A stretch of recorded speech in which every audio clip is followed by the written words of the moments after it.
तो once again good morning all of you.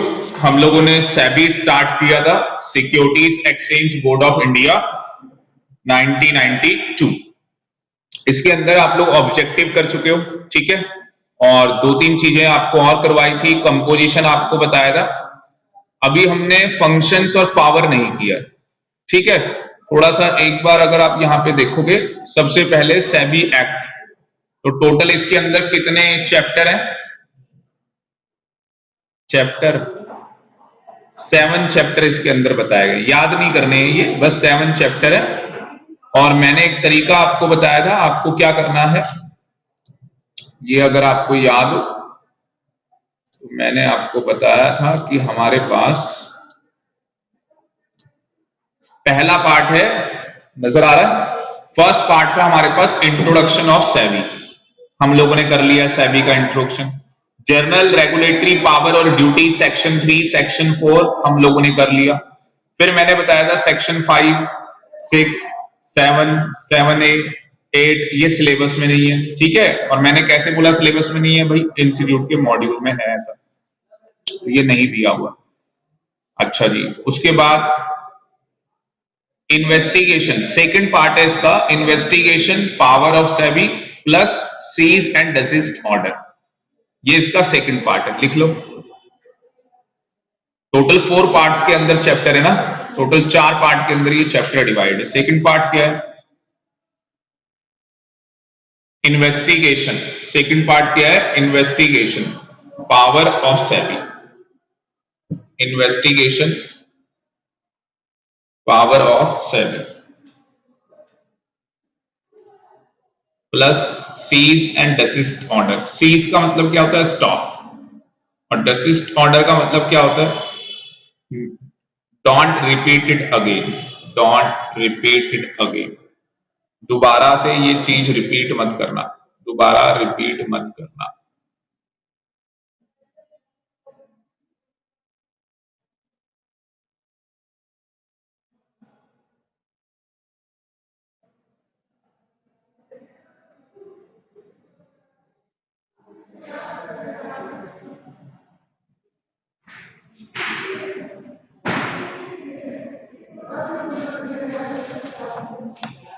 अगला क्या है?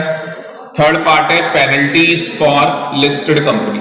थर्ड पार्ट क्या है? Penalties for listed company.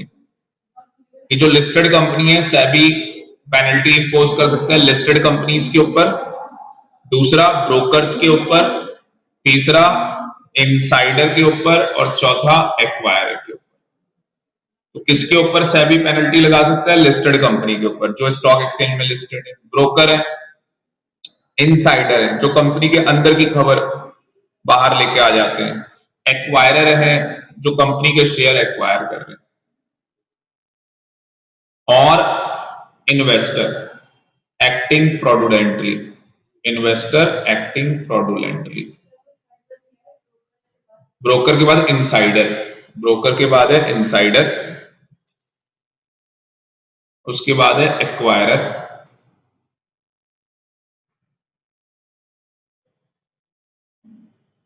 उसके बाद है इन्वेस्टर्स,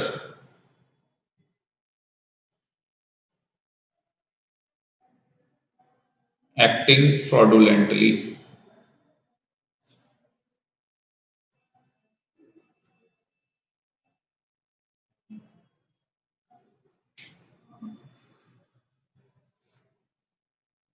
कंपनी लॉ में तो शायद 2 बच्चे और आए थे, बता रहे थे नहीं?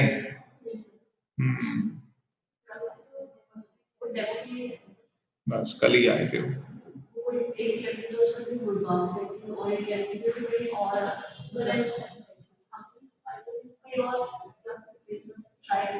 अच्छा, आई कहाँ से थी वो?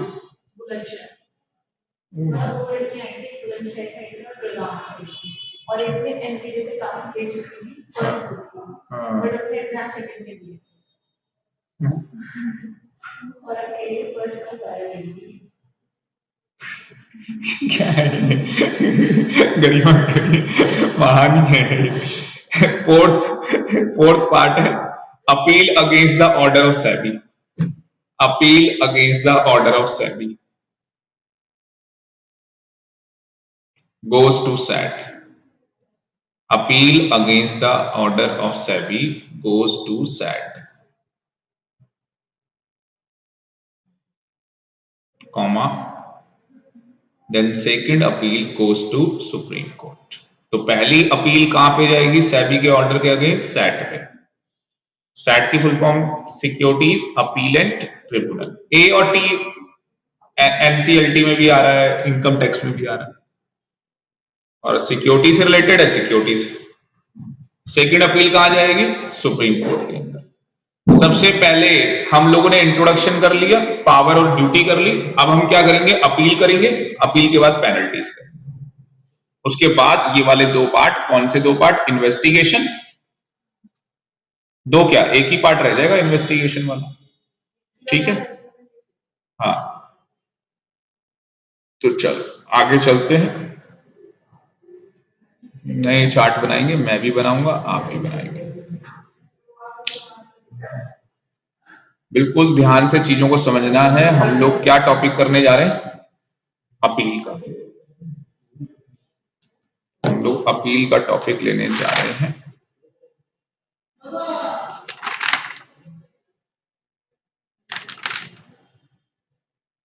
इसके लिए पहले मॉड्यूल पे आ जाते हैं एक बार। मॉड्यूल के अंदर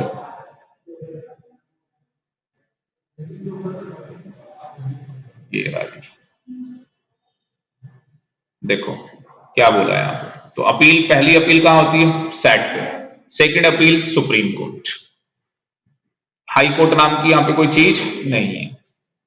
तो जो सैट है, सबसे पहले क्या बोला है सैट के बारे में? अगर आप यहाँ पे देखोगे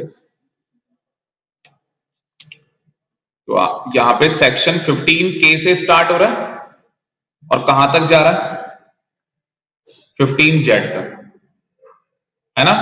फिर मैंने कहा था इसमें से दो सेक्शन आप इजीली याद कर सकते हो। सैट, SAT सैट, टी से आ गया आपका 15T सैट पे अपील, और लास्ट है आपका 15Z सुप्रीम कोर्ट की। अब मैं इसका क्या कर रहा हूं गरिमा, सीखा बेटा, मैं इसका चार्ट बनाने जा रहा हूं पूरे सेक्शन का, कि जिससे कि क्या है ना, मेरे दिमाग में मुझे पता रहे कि यार कौन सा सेक्शन कहां पे यूज हो रहा है। सर हमें याद क्या करना है? बस आपको दो ही सेक्शन याद करने हैं, 15T और 15Z। उसके अलावा कोई आपको याद नहीं करना है, ठीक है। चार बनाते हैं जी इसका चार्ट। लिखो सैट सेंटर पे,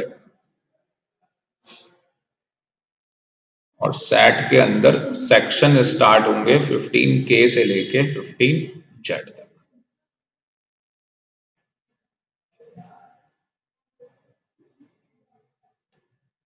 तो इसको जो मैंने डिवाइड किया, मैंने दो पार्ट के अंदर डिवाइड किया है सेट को। पहला पार्ट मैंने क्या किया है? स्टैब्लिशमेंट का, स्टैब्लिशमेंट ऑफ सेट, ठीक है। और दूसरा पार्ट क्या है भाई? अपील का, appeal against the SEBI order. Orders कर लो,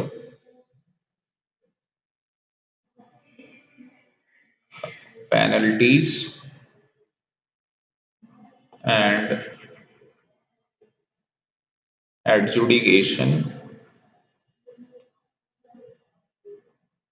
इसमें डील होते हैं सेक्शन 15K से 15S तक। यहां पे अपील में बताओ कौन से सेक्शन होंगे? 15।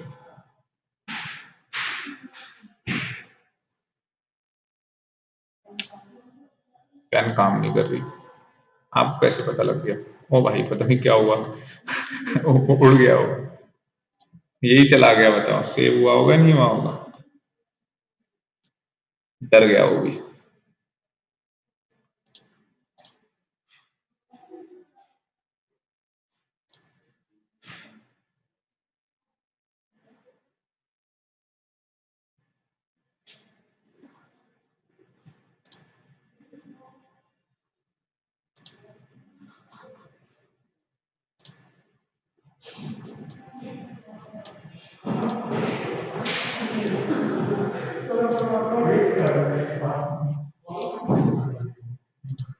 हाँ, उड़ गया, कोई बात नहीं। तो सेट के अंदर आपको सेक्शन तो बता ही दिए 15 के से लेके, क्या बात है।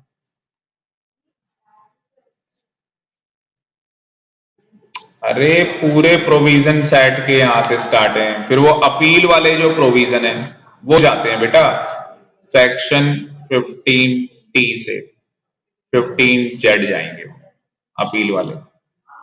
उसके बाद पेनल्टीज के बताए आपको, आपने तो पूरा पूरा लिख लिया ना, पेनल्टी और एडजुडिकेशन। इसके आपको बताएं सेक्शन 15 ए से लेके 15 जेबी तक, 15 ए से लेके जेबी तक। असली में देखो जो सेट है उसमें एक तो अपील के प्रोविजन आ गए, तो दिख नहीं रहा ये सेक्शन इसके अंदर आ रहे हैं। और दूसरी साइड क्या है, दूसरी साइड क्या बताता है, एस्टैब्लिशमेंट, सेट का एस्टैब्लिशमेंट, वहां पे सेक्शन 15 के से स्टार्ट हुआ और 15 एस। तो आपको नहीं लग रहा ये भी इसके अंदर आ गए, ये अलग से आए पेनल्टीज के। तो जब सेट का प्रोविजन पढ़ा जाता है तो सेट का एस्टैब्लिशमेंट सीखना होता है, सेट में अपील कैसे होगी, सेट के आगे अपील कहां होगी, सुप्रीम कोर्ट में, वो भी सीखना होता है। और ये जो आप अपील कर रहे हो कारण क्या, पेनल्टी। तो मैं क्या करता हूं साथ में पढ़ाता हूं इसको, पेनल्टीज को। अब देखो इससे पूरा सही तरीके से पिक्चर क्लियर होती है, समझ में सही आएगा बेटर। चलो अब ध्यान से सुनना।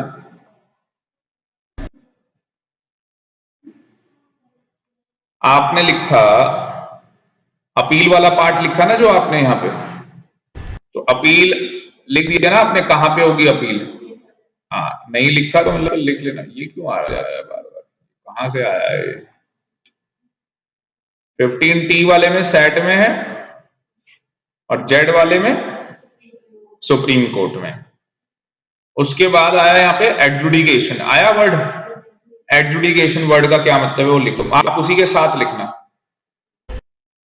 हाँ आप उसी के साथ लिखो ना,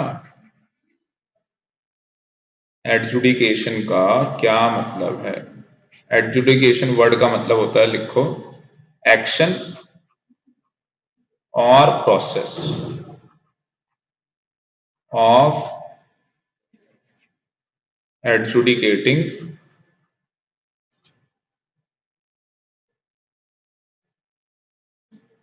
of non-compliance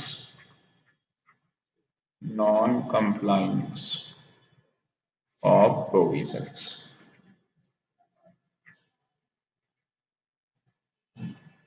क्या समझ में आया कि सेबी का, ये समझाने के लिए लिख रहा हूं तो आपको नहीं लिखना है, सेबी का क्या आया, ऑर्डर आया।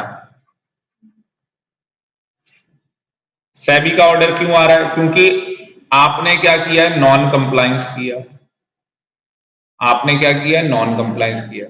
तो नॉन कंप्लायंस की वजह से हम आपके ऊपर एडजुडिकेशन करना चाहते हैं, मतलब कि आपके ऊपर पेनल्टी लगाना चाहते हैं। आपके ऊपर क्या लगाना चाहते हैं, पेनल्टी। अब समझ में भी आ रहा होगा। तो सेबी का जो ऑर्डर आया है, मतलब कि सेबी ने जो नोटिस दिया है, सेबी ने जो क्या दिया है, नोटिस दिया है। तो भाई जब सेबी कोई नोटिस दे रहा है, क्या लगाने वाला है वो, पेनल्टी लगाने वाला है आपके ऊपर। तो आप चाहते हो ना कि भैया इस ऑर्डर के अगेंस्ट हम लोग कहां चले जाएं, अपील में चले जाएं। तो दो रास्ते नहीं हो गए, एक तरफ से पेनल्टीज आ रही है, दूसरी तरफ एक रास्ता जा रहा है अपील के लिए। तो हर आदमी क्या करता है भाई, अपील में जाता ही जाता है। अपील में जाएगा तो कहां अपील होगी? सेट में होगी। कहां अपील होगी? सुप्रीम कोर्ट में होगी। ये अपील के अंदर काम कौन करेगा? सारा कंपनी सेक्रेटरी। स्कोप आ गया आपका, रोल ऑफ कंपनी सेक्रेटरी। ये सारा कंप्लायंस किसको कराना है? कंपनी सेक्रेटरी को। रोल आ गया आपका, पूरे एक्ट के अंदर आपका रोल भरा पड़ा। प्रोविजन कहां से स्टार्ट हो रहा था? 15K से। सबसे पहला लिखो 15K, क्या हेडिंग डालोगे? Establishment of SAT. Establishment of set.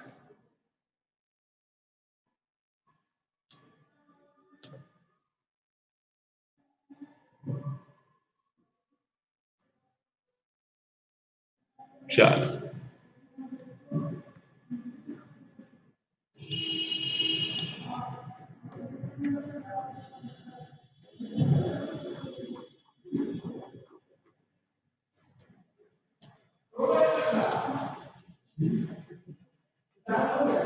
तो इसमें लिखेंगे section 15K, establishment of SAT. लिखो द सेंट्रल गवर्नमेंट, ऐसे नहीं है कि बस मैं लिखवा रहा हूं, समझाऊंगा आपको पूरा। The central government shall, comma, by notification, comma, establish a tribunal, establish a tribunal to be known as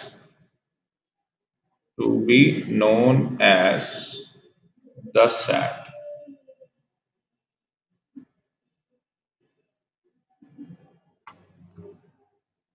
to excise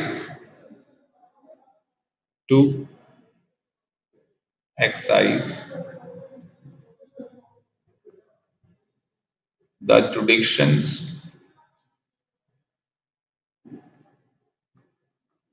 comma power and authority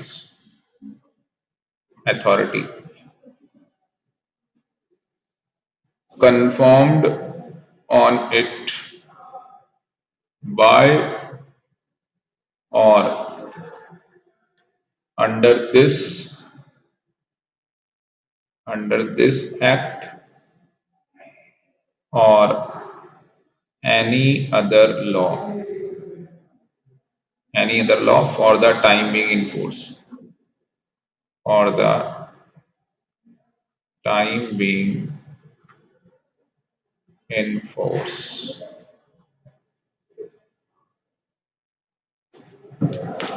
क्या कहानी है समझ लो इसको। सैट का एस्टैब्लिशमेंट समझ रहे हैं? क्यों समझ रहे हैं सैट का एस्टैब्लिशमेंट? क्योंकि भैया सेबी का जो ऑर्डर है, नोटिस आएगा तो उसके अगेंस्ट अपील कहां पे होगी? सैट में होगी। तो पहले सैट बना कैसे? जैसे CS इंस्टीट्यूट है, उसका भी तो एस्टैब्लिशमेंट हुआ होगा, ठीक है। हमारा घर है तो हमारे घर का भी एस्टैब्लिशमेंट है। उसी तरीके से यहाँ पे सैट का एस्टैब्लिशमेंट कौन करता है? सेंट्रल गवर्नमेंट करती है। सेंट्रल गवर्नमेंट ने इसका एस्टैब्लिशमेंट कैसे किया है? नोटिफिकेशन निकाल के कि भैया हमने ये सैट बनाया है, हमने ये ट्रिब्यूनल बना रखा है। इस ट्रिब्यूनल को किस नाम से जाना जाता है? सैट के नाम से। सेंट्रल गवर्नमेंट बताएगा कि उसकी जुडिक्शंस कहां पे, तो पूरे इंडिया में उसकी जुडिक्शन। पावर क्या है उसकी, अथॉरिटी क्या है उसकी, ये सब कुछ कौन कंफर्म करेगा? सेंट्रल गवर्नमेंट करेगी। कहां से कंफर्म करती है? इस एक्ट से। इस एक्ट का मतलब क्या? सेबी एक्ट। और any other law for the timing force का मतलब लिखो। Any other law for the timing force का मतलब क्या है?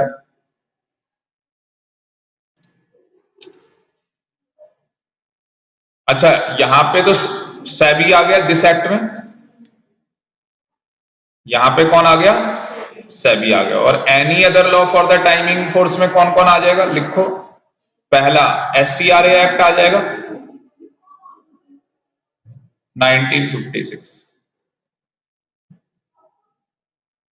कौन सा एक्ट आ जाएगा? SCRA act 1956।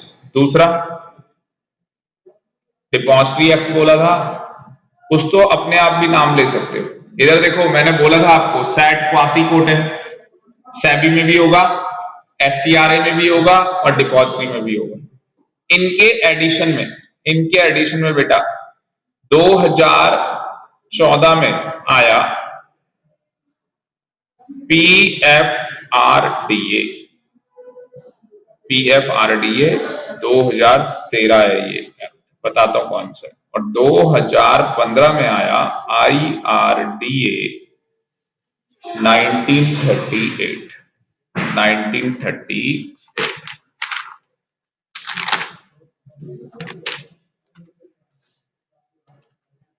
ये क्या है? Pension fund regulatory development authority. Pension fund, PF से क्या हो गया? Pension fund. Regulatory and development authority,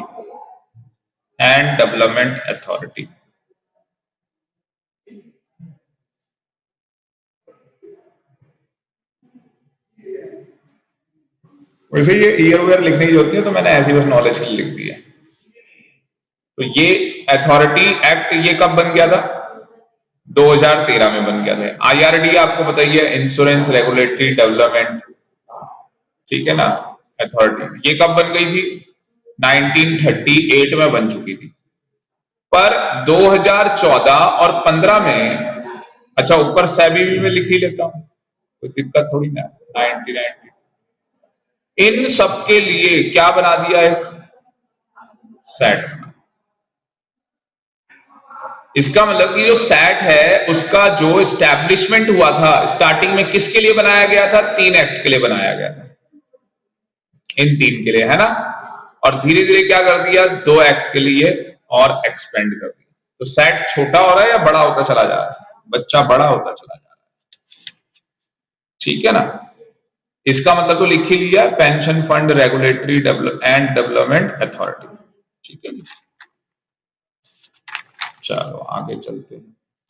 और भी अगर 1-2 नाम और जोड़ना चाहो कि भाई किसी बच्चे से कोई भिड़ जाए आपसे, तो उसको बताना। नालायक, journal insurance,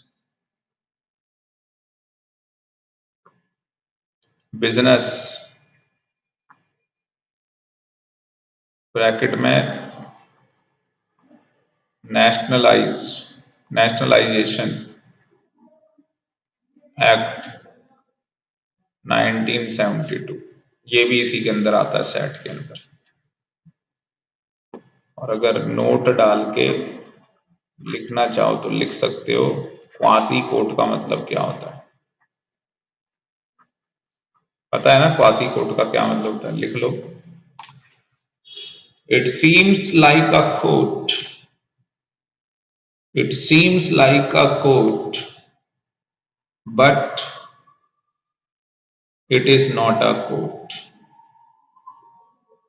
It is seems like a court but it is not a court. Full stop. It has all powers of civil court. It has all powers of civil court.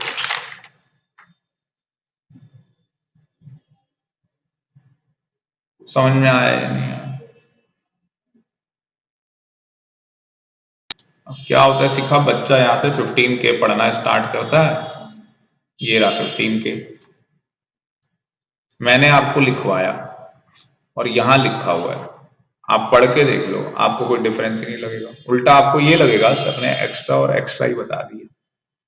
दूसरा ये आप लिख के आ सकते, सेंट्रल गवर्नमेंट ने जो setup किया है ट्रिब्यूनल सैट, वो मुंबई में किया है। कहां पे सेटअप किया है? मुंबई के अंदर सेटअप किया है। तो ये कोई लिखने की जरूरत नहीं होती है, ठीक है ना। और क्या बोलते हैं, central government also specify by notification से और ब्रांचेस सैट की, ठीक है ना। और प्लेसेस मतलब डिफाइन कर सकती है भी, सैट यहाँ पे भी ब्रांच खोल दी एक सैट की, कोई दिक्कत नहीं। मेन जो ब्रांच है वो मुंबई में है। आगे बात सुन, उसके बाद क्या बात आ रही थी? कंपोजिशन की। सैट का क्या आ रहा था? कंपोजिशन आ रहा था। अब सुनो, ये तो क्या है कि इन्होंने सीक्वेंस में दे रहे हैं, 15K के बाद क्या आएगा? L। पर पढ़ने का तरीका ये नहीं है। पढ़ने का तरीका क्या है बेटा? पहला नंबर ये हो गया, इसके बाद क्वालिफिकेशन, भाई सैट का एस्टैब्लिशमेंट हो गया, कि सैट का जो स्टैब्लिशमेंट है वो किस लिए किया गया है? 5 लोगों की वजह से किया गया है। सेबी, डिपॉजिटरी, SCRA, ठीक है, पेंशन फंड वाला, IRDA वाला, ठीक है, जनरल इंश्योरेंस बिजनेस वाला, इन सब लोगों के लिए किया गया इसका एस्टैब्लिशमेंट कि भैया यहाँ पे जो भी डिस्प्यूट्स अराइज होंगे इन 5 बॉडीज के अंदर, वो सारे कहां चले जाएंगे? सैट पे चले जाएंगे। इसलिए हमने सैट को बनाया। हमने घर क्यों बनाया? रहने के लिए। ये इंस्टीट्यूट क्यों बनाया गया? पढ़ाने के लिए, पढ़ने के लिए। तो क्या हमें अब ये नहीं पता होना चाहिए कि सैट के अंदर जो लोग काम करते हैं उनकी क्वालिफिकेशन क्या होगी? ठीक है ना, तो हमें क्वालिफिकेशन पता होनी चाहिए। क्वालिफिकेशन के बाद हमें क्या पता होना चाहिए? उनका अपॉइंटमेंट। आ गई बात समझ में? तो इस तरीके से चलेगा। उसके बाद हम पढ़ेंगे कि भाई कंपोजिशन में कौन बैठेगा सैट, क्योंकि मैं कंपोजिशन में बात करूंगा, मैं बोलूंगा उसमें प्रिजाइडिंग ऑफिसर बैठेगा। अब आपको होता क्या है, तो उससे अच्छा पहले हम क्वालिफिकेशन पढ़ लें, सब पता लग जाएगा। तो आप कौन सा सेक्शन पढ़ेंगे? 15M लिखो। 15M qualification for appointment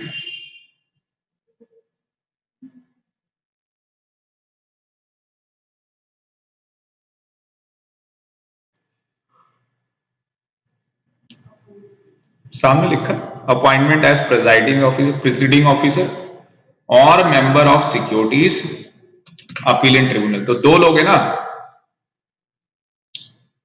preceding officer को करना है और मेंबर को करना है सैट के अंदर अपॉइंट।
चलो 15M, ये देखो क्या लिखा है, इसका बनाएंगे सीधे चार्ट। ठीक है, एक लाइन याद रखना, खुशी मिलेगी आपको कि सर जब भी किसी भी एक्ट में क्वालिफिकेशन से रिलेटेड आए ना, डायरेक्टर की क्वालिफिकेशन लिखने के तो हमेशा पता क्या लिखा होता है? A person shall not be qualify for appointment, a director shall not be appointed for, कि भैया वो डायरेक्टर बन ही नहीं सकता जब तक ये कंडीशन नहीं सेटिस्फाई कर। आप सैट के अंदर प्रिसाइडिंग ऑफिसर बनाना है आपको, जुडिशियल मेंबर बनाना है आपको। देखो मेंबर आ रहा था ना, अब मेंबर में 2 मेंबर है, एक जुडिशियल मेंबर है, एक टेक्निकल मेंबर है। तो एक तो हो गया PO, प्यार से बोलते हैं, ये ऑफिसर हो गया। इसके साथ हो गए मेंबर, कितने मेंबर? 2 मेंबर सर, एक जुडिशियल मेंबर, एक टेक्निकल मेंबर। मुझे बताओ, अगर मैं ये ऑफिसर और ये मेंबर के बारे में समझा दूंगा तो आपको अपने आप ही सेट के अंदर क्वालिफिकेशन पता लग जाएगी। तो एक बार ये मेंबर के बारे में समझते हैं, ये सीधे चार्ट बनेगा, इंस्टीट्यूट ने बहुत बढ़िया चार्ट बनाया हुआ है, इसी से पढ़ेंगे। ठीक है, पहले समझ लेते हैं, समझ नहीं साथ के साथ बना लो, सही रहेगा सर। सेंटर में जल्दी जल्दी लिखो पर स्पीड में थोड़ा। क्वालिफिकेशन, किसकी qualification? Presiding officer, judicial member, technical member. सबसे बड़ा आदमी कौन है इसमें? Presiding officer. उसके साथ काम कौन करेंगे? 2 लोग, जुडिशियल और टेक्निकल।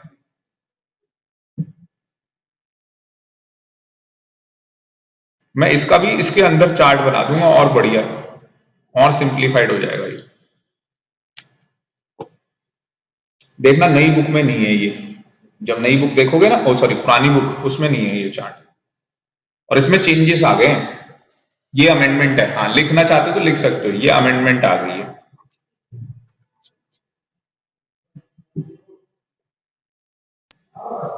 चलो आ जाओ, प्रिसाइडिंग ऑफिसर कौन होगा सुनो पहले, देखो क्या कहता है। जज होगा सुप्रीम कोर्ट का, तो आपको कैसे लिखना है, प्रिसाइडिंग ऑफिसर कौन होगा, सबसे पहले सर जज होगा, किसका, सुप्रीम कोर्ट। हो गया ना आसान आपके लिए। दूसरा, और नहीं लिखा है पे देखो, chief justice of high court होगा, तो सीजे किसका, हाई कोर्ट का। और जज ऑफ हाई कोर्ट, अगर कोई क्या होता है, जज होता है, किसका जज होता है, हाई कोर्ट का होता है, तो एटलीस्ट 7 ईयर्स, 7 साल वो रहा हो यहां पे जज। इधर देखो कैसे याद हो गया, मेरे एग्जाम में आएगा तो मैं लिख के आ जाऊंगा, सेक्शन 15M मुझे याद रहे ना रहे, मुझे ये तो रहेगा याद कि भैया प्रिसाइडिंग ऑफिसर बनने के लिए सुप्रीम कोर्ट का जज उसे बना सकते हैं, चीफ जस्टिस जो हाई कोर्ट का है उसे बना सकते हैं, जो हाई कोर्ट में जज था 7 साल उसको बना सकते हैं। याद हो गया नहीं हो गया? एक ये इन्होंने मैटर ऐसे लिखा था, हमने इस तरीके से लिख दिया। सीख रहे हो मेरे से, ये चीजें सीख लो बस, आपकी लाइफ जो है ना और सब्जेक्ट में भी आसान हो जाएगी धीरे धीरे। जुडिश, अच्छा इसके नीचे आ जाओ पहले, ये नीचे वाला बाद में पढ़ेंगे क्योंकि देखो ये इसके लिए भी जा रहा है, ये इसके लिए भी जा रहा है, इसके लिए अलग है, समझ गए। प्रिजाइडिंग ऑफिसर और जुडिशियल मेंबर के लिए ये कहानी एक है। ये कहानी क्या है, पहले एक बार ये पढ़ लेते हैं ना, फिर समझ ज्यादा बेटर रहेगा। जुडिशियल मेंबर कौन आदमी बन सकता है, सर जज बन सकता है, किसका, हाई कोर्ट का। सर कितने साल जज का काम किया हो, 5 साल। कितना आसान हो गया, इसने इतनी बड़ी थ्योरी लिख दी, हमने बस सीधे लिख दिया जज हाई कोर्ट 5 साल, और लिख के पूरा हम यही आएंगे। Judicial member is a member who is a जज of high court at least 5 years can become a judicial member. खत्म हो गया। मेरे को ना रट्टा नहीं मारा जाता, मैं ऐसे ही याद करता था चीजें, चीज समझ में आ गई, लिख लो भाई ऐसे, सबसे बेस्ट है। अब इन दोनों के अंदर क्या बात आ गई, प्रिजाइडिंग ऑफिसर हो गया, और कौन है, जुडिशियल मेंबर है। किसके अंदर हो रहा है ये, सैट में हो रहा है। Shall appointed by central government, कौन अपॉइंट करेगा, सेंट्रल गवर्नमेंट अपॉइंट करेगी। सेंट्रल गवर्नमेंट अपॉइंट करेगी किसके कंसल्टेशन के साथ, चीफ जस्टिस ऑफ इंडिया। किसके कंसल्टेशन के साथ, चीफ जस्टिस ऑफ इंडिया या उसके नॉमिनी के साथ।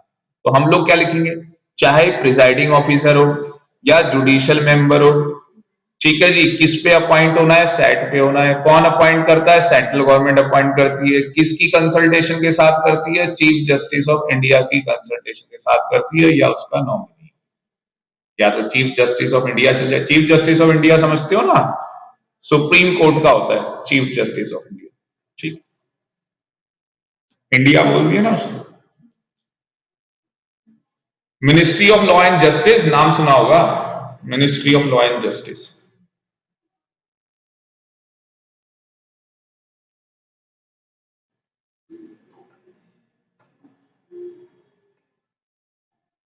एक बार बताओ, सैट के अंदर जाओगे, किसी बंदे से मिलोगे कि वो प्रिजाइडिंग ऑफिसर है, तुम्हें पता लग जाएगा कौन रहा होगा ये, लो भाई।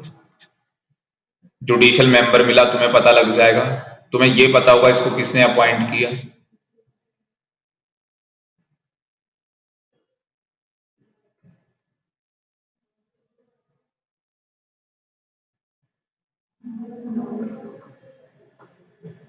चीजों की नॉलेज ढंग से हो ना तो चीजें आसान होती हैं। कभी भी आप देखना, कोई काम आपको आता हो ढंग से, बहुत अच्छे तरीके से, दूसरा वाला कहता है भाई कितनी आसानी से ये काम कर ले रहे। जैसे कई लोग मतलब गाड़ी बहुत आसानी से चलाते हैं, आराम से, और कईयों को ऐसा लगता है भाई बहुत मेहनत करनी पड़ रही है इसके अंदर। मैं पढ़ाता हूँ ना, बच्चे कहें सर आप ऐसे पढ़ा रहे हो जैसे इसमें कुछ है ही नहीं, बहुत आसान लग रहा है। सर जब हम बैठते ना, एक बच्चा था, उसने एक चैप्टर ले लिया दूसरा, कह रहा सर मैं वो चैप्टर पढ़ने लग गया, मेरे समझ में ही नहीं आया। वो बचपन में था, सोगा पढ़ने लग गया, वो सेल्स ऑफ गुड्स एक्ट। हम पढ़ा रहे थे कॉन्ट्रैक्ट, उन्होंने कहा चलो सेल्स ऑफ गुड्स एक्ट भी पढ़े। कह रहा सर मेरे समझ में नहीं आ रहा था, 12वीं तो पास की थी, अभी कहां समझ में आना था ढंग से। भाई जो पढ़ाया जा रहा है वो पढ़ ले पहले। आ जाओ, ये कौन सा मेंबर है? टेक्निकल मेंबर है। टेक्निकल मेंबर देखो कौन बनेगा, ये बड़ा खतरनाक है। टेक्निकल मेंबर यहां पे लिखो प्लस, लिखो प्लस सेक्शन 15 MB। आप कहोगे सर ये क्या होगा? भाई जब टेक्निकल मेंबर पढ़ोगे ना तो उसके साथ सेक्शन 15 MB पढ़ना पड़ेगा, और 15 MB बोलता है सर्च कम सिलेक्शन कमेटी। सर्च कम सिलेक्शन कमेटी। सर क्या कहानी है कि जो टेक्निकल मेंबर होगा ना, ये कमेटी बनाई जाएगी उसके लिए, अपॉइंट करने के लिए उसको। समझ रहे हो? टेक्निकल मेंबर को अपॉइंट करने के लिए कमेटी बनाई जा रही है। जब हमने प्रिजाइडिंग ऑफिसर और जुडिशियल मेंबर को अपॉइंट किया था तो कोई कमेटी नहीं बनानी पड़ी, सीधे सेंट्रल गवर्नमेंट थी, सेंट्रल गवर्नमेंट ने कंसल्टेशन की ministry of law and justice के साथ, चीफ जस्टिस ऑफ इंडिया या उसके नॉमिनी के साथ, और क्या कर दिया, सेट के अंदर अपॉइंट कर दिया पीओ या जेएम। आगे बात समझ में?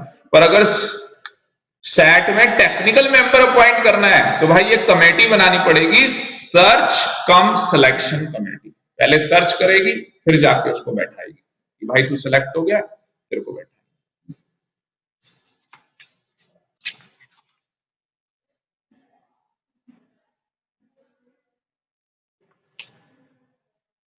एक बार ये पढ़ो, किसकी बात हो रही है? टेक्निकल मेंबर की। 2 पॉइंट फिर मैं बनवाता हूं चार्ट।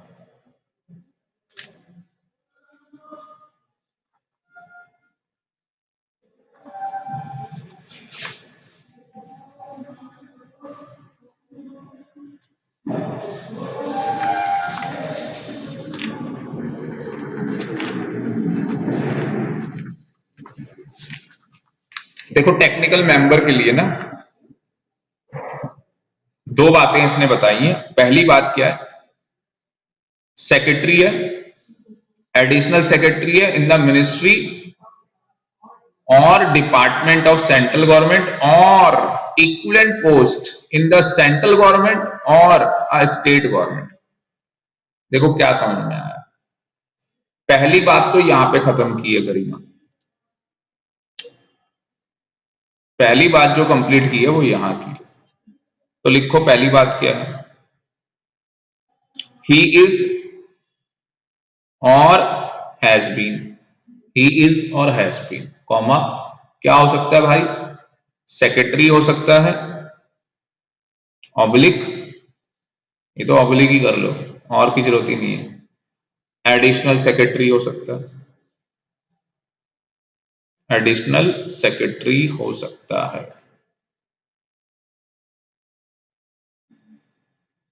ठीक है, अब ये देखो ये होगा कहां कहां पे। आप सेक्रेटरी हो किसके? मिनिस्ट्री के। आप सेक्रेटरी हो किसके? किसी भी सेंट्रल गवर्नमेंट का जो डिपार्टमेंट है, कोई सा भी डिपार्टमेंट हो, सेंट्रल गवर्नमेंट का डिपार्टमेंट होना चाहिए, आप वहां पे सेक्रेटरी का काम करते हो। आप सेंट्रल गवर्नमेंट के डिपार्टमेंट में एडिशनल सेक्रेटरी का काम करते हो। समझ में आ रहा है? मिनिस्ट्री है, गरिमा वहां पे क्या है? एडिशनल सेक्रेटरी है। मिनिस्ट्री है, आप उस मिनिस्ट्री ऑफ डिफेंस है, तुम वहां पे सेक्रेटरी हो, तुम्हें टेक्निकल मेंबर माना जाएगा? यस माना जाएगा। अपॉइंट कौन करेगा? वो कमेटी बनेगी एक, तुम अकेले थोड़ी ना बैठे हो, और भी बहुत सारे लोग हैं। वो कमेटी बहुत सारे लोगों का नाम लिखेगी, उनमें सेलेक्ट करेगी किसी को, पर उसके लिए ये प्री कंडीशन है, देखा जाए तो भाई ये लोग जो होंगे ये अपॉइंट हो सकते हैं, और वो अपॉइंट करना किसने? वो सिलेक्शन कमेटी करेगी अपॉइंट। समझ रहे हो ना बात को? और कौन होगा? 2 हो गए, एक मिनिस्ट्री हो गई, सेंट्रल गवर्नमेंट का डिपार्टमेंट हो गया, तीसरा any equivalent post in central government, या कोई भी इक्विवेलेंट पोस्ट हो आपकी सेंट्रल गवर्नमेंट जो कि किसके इक्वल हो? सेक्रेटरी और एडिशनल सेक्रेटरी के इक्वल हो। तो सेक्रेटरी या एडिशनल सेक्रेटरी के इक्वल में जो भी पोस्ट होगी आपकी, तो आप एलिजिबल होंगे। या स्टेट गवर्नमेंट में,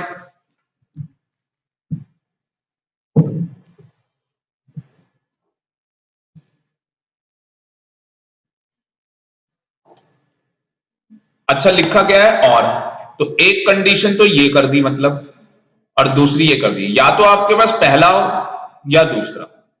दूसरे में क्या चाहिए हमें, कौन आदमी चाहिए जो, हाँ 15 साल, एबिलिटी हो, इंटीग्रिटी हो and standing have specialise knowledge, professional expertise चाहिए, मतलब कि एक्सपीरियंस चाहिए, और not less than 15 years. Financial sector, सीधी सिंपल सी बात बोले, AIS, इसको IAS बना लो, है ना, याद हो जाएगा ना, IAS। ईमानदार आदमी चाहिए, काम करने वाला आदमी चाहिए, जो अपने पास क्या रखता हो, स्पेशल नॉलेज रखता हो, साथ में प्रोफेशनल एक्सपीरियंस हो, कम से कम 15 साल का फाइनेंशियल सेक्टर का। अगर मुझे ये फाइनेंशियल सेक्टर कह रहा है, क्या फाइनेंशियल सेक्टर के अंदर इंश्योरेंस कंपनी आएंगी, क्या बैंक्स आएंगे, बताओ इसमें। फाइनेंशियल सेक्टर में इंश्योरेंस कंपनी आएंगी, यस। क्या बैंक्स आएंगे, यस। क्या म्यूचुअल फंड्स आएंगे, यस। तो मान लो किसी बैंक के अंदर, शिखा क्या है, किसी बैंक के अंदर 15 साल से काम कर रही है, क्या इसको टेक्निकल मेंबर बना सकते हैं, यस। इसका नाम भी वो कमेटी क्या कर सकती है, अपने पास ले सकती है, और शायद इसको सेलेक्ट भी कर ले। अच्छा, बेनिफिट बड़ा होता है, बहुत बड़ा बंगला मिलेगा आपको।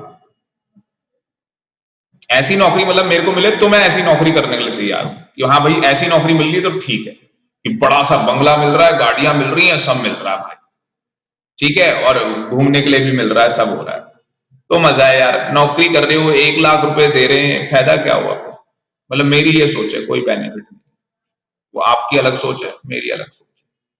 जैसे मैंने बताया, मेरे भाई की भी 2.5 लाख रुपए सैलरी लगी हुई है, पर मेरे को ऐसा लगता है कि 2.5 लाख रुपए कमा रहा है तो चलो फिर भी ठीक है, कि महीने के 2.5 लाख रुपए कमा रहा है तो भी ठीक है, पर कर तो नौकरी रहे ना, बॉस तो होता ही है कोई, यहाँ कोई बॉस नहीं, अपना आराम से करो, बिंदास, कमा इतने लोग, कोई दिक्कत नहीं है।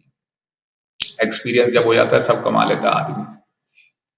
मैं जो आपको यहाँ पढ़ा रहा हूँ, मतलब मैं वैसे बता रहा हूँ आपको, मेरे को कोई यहाँ पे ये नहीं कि 2 बच्चे बैठे हो तो मुझे पैसे मिल रहे हैं, मेरे पैसे फिक्स है, मेरा कॉन्ट्रैक्ट फिक्स है। तो आप कभी ये मत सोचना कि सर 2 बच्चे के लिए आया करेंगे क्या, मैं कह रहा हूँ एक होगा तो भी मैं आ जाऊंगा, ठीक है जी। कई बार बच्चे के दिमाग में आता है कि यार टीचर तो सही मिल गया, आप पता नहीं पढ़ाने आएगा नहीं आएगा, तो भाई कोई भी बैठा, आप दोनों रहोगे। और पता है क्या, मुझे तो बस एक चीज प्रूफ करनी है, क्या प्रूफ करना है, वैसे तो आप 2 नहीं रहोगे, 3-4 और हैं, ये लोग, तन्नू है वो भी आ गई अभी, उसने, मेगा ने कर दिया, रजिस्ट्रेशन करा दिया।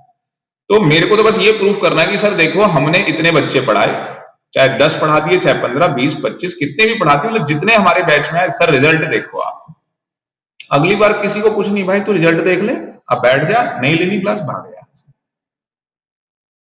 अभी क्या ना, दिखाने के लिए नहीं है अभी, पर अगले अटेम्प्ट में दिखाने के लिए पक्का होगा। तो आपको मेरा साथ देना है, थोड़ा सा, थोड़ी सी मेहनत कर लो, और कहीं पे कोई दिक्कत लगे आपको, कभी भी ऐसा लगे नहीं सर मेरे से नहीं हो रहा ये याद, तो मुझे बताओ ना यार, मैं बताऊंगा कैसे याद होगा।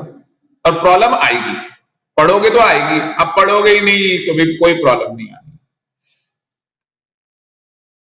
और ये ना क्या होता है, गरीब में जब एग्जाम में क्वेश्चन आ जाता है ना, तब बड़ा टफ लगता है, अबे क्वालिफिकेशन ही तो आई थी, 4 नंबर का तुम लिख ही नहीं पाए। सर हम ना भूल गए, उस टाइम पे याद ही नहीं आया। मैं कह रहा हूं घर जाके ना थ्योरी फॉर्म में लिखो, ये चार्ट की फॉर्म में थ्योरी, एक कॉपी और बना लो अलग से, क्या जा रहा है, वो कॉपी घर ही रहेगी, डेली जाके उसमें क्या करना है, जो यहां पढ़ोगे उसके नोट्स, पर वो कैसे होंगे, थ्योरी फॉर्म में होंगे, वो चार्ट फॉर्म में नहीं होंगे, यहां सारे काम चार्ट फॉर्म में होंगे। हाँ। नहीं बना सकते हो वैसे, पर ये क्या ना, वो मार्क्स नहीं मिलेंगे, चक्कर ये, उसको वो कहेगा भाई मेरे नहीं आ रहा समझ में, थ्योरी लिख के आ जाओ, क्या दिक्कत, कोई दिक्कत नहीं। बाकी ये तो लिख ही लोगे ना, इंक्लूडिंग सिक्योरिटी मार्केट की भी हो तो भी चलेगा, पेंशन फंड वाला हो तो भी चलेगा, कॉमोडिटी डेरिवेटिव्स वाला हो तो भी चलेगा, इंश्योरेंस वाला हो तो भी चलेगा। अच्छा, इन्होंने वर्ड भी देखो क्या लिखा था, कहां गया वो, इंक्लूडिंग लिखा था। तो क्या इंश्योरेंस सेक्टर का मैंने पहले नहीं बोल दिया था तो भी चलेगा। बैंकिंग का लिखा नहीं है तो बट ऑब्वियस है फाइनेंशियल सेक्टर है बैंक। बैंक तो है ही फाइनेंशियल, और क्या है, बैंक प्योर फाइनेंशियल है वो तो। ठीक है ना, म्यूचुअल फंड्स है, होता तो वहां पे सारा ही पैसा है, वो तो यूनिट्स मिल जाती हैं आपको, बस खत्म हो गया। बताओ समझ में आया या नहीं आया? पर अभी टेक्निकल मेंबर में क्या रह गया, बताओ, टेक्निकल मेंबर के अंदर क्या रह गया, सर्च कम सिलेक्शन कमेटी रहेगी ना, कि ये कमेटी मिलके क्या करने वाली है, सेलेक्ट करने वाली है टीएम, टेक्निकल मेंबर। हमें सीएस अपॉइंट करना है कंपनी में, 100 बच्चे आ गए, कर दो जी हमें, हम सीएस हैं, 100 को थोड़ी ना करेंगे, समझ गए, सिलेक्शन कमेटी होती होगी उसकी। अब ना आपके दिमाग में क्या हो रहा है शिखा, एक पिक्चर बन रही है, यार ये बंदा इस तरीके से जाता होगा वहां, तो याद रहती हैं चीजें, रटवा दूंगा ना तो याद नहीं रहेगा। चलो बनाते हैं चार्ट उसका भी, सिलेक्शन कमेटी का बनाओ चार्ट, हेडिंग डाल लो, सर्च कम सिलेक्शन कमेटी। और भाई नोट्स ना हो तो आज ही बोल देना मेरे को, क्योंकि मैं आज ही भेज दूंगा ये बुक आपके पास। पर मैं ना बहुत बिजी हो जाता हूँ, मैं सच बता रहा हूँ, मैं लास्ट क्लास जैसे आपकी खत्म हुई, मैं रात को घर पहुंचा हूँ 10:30 बजे, मेरे को बहुत सारे काम होते हैं, तो जाते हुए मैं सारे काम करके जाता हूँ अपने, ये कहानी। तो आप करोगे तो मेरे को याद रहता है, search come selection committee for recommendation on technical member. आपको नहीं लग रहा सर तो ऐसे ही पढ़ा रहे, जैसे सुबह आए थे वैसे ही पढ़ा रहे, वही एनर्जी है? अरे हमें नहीं पता लगेगा, मैं बता रहा हूँ ना, मेरी तो सिटिंग है ये, मेरी हैबिट है ये, और ये इस साल से नहीं 15 साल से हैबिट हो गई, तो मेरी आदत बन गई है ऐसे, ये कहानी। तो हमने ये सब कर लिया, मैं बता रहा हूँ ना, 4 बजे अपने आप नींद खुलती है बस। Search come selection committee for recommendation on technical member. देखो जी क्या कहानी है इसके अंदर,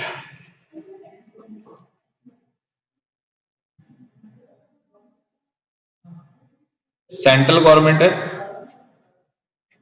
अब सेंट्रल गवर्नमेंट ने कहा हमारे बस की नहीं है टेक्निकल मेंबर को अपॉइंट करना, हम क्या करते हैं उसके लिए एक कमेटी बना देते हैं।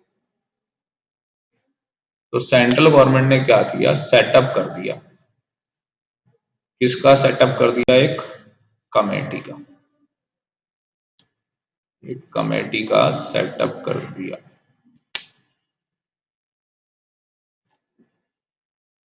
और ये कमेटी क्या करेगी, बताओ, खुद बताओ, ये कमेटी क्या करेगी, रिकमेंड करेगी, किसको रिकमेंड करेगी, सेंट्रल गवर्नमेंट को, क्या बोलेगी, इसको टीएम बना दो, टेक्निकल मेंबर बना दो।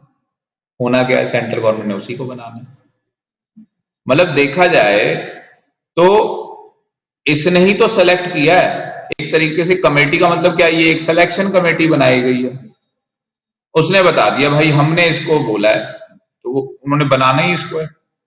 ये कुछ ना मेरे को लग रहा है कुछ कोई चीज है जो लग जा रही है बार बार, बार बार नहीं, अभी दोबारा लग गई, उसकी वजह से ये। और यार ये सेव नहीं होगा ना, बड़ी दिक्कत है ये, पता नहीं कहाँ गया वो, ऑटो सेव।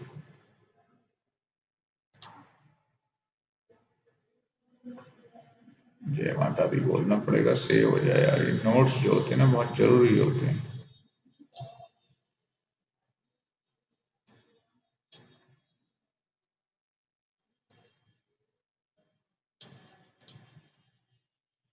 ये कब लिखा था, अच्छा ये वो वाला सेव, हाँ वो नहीं हुआ सेव, पहले वाला हो गया, ये रह गया। अब बार बार ना सेव दबा दूंगा।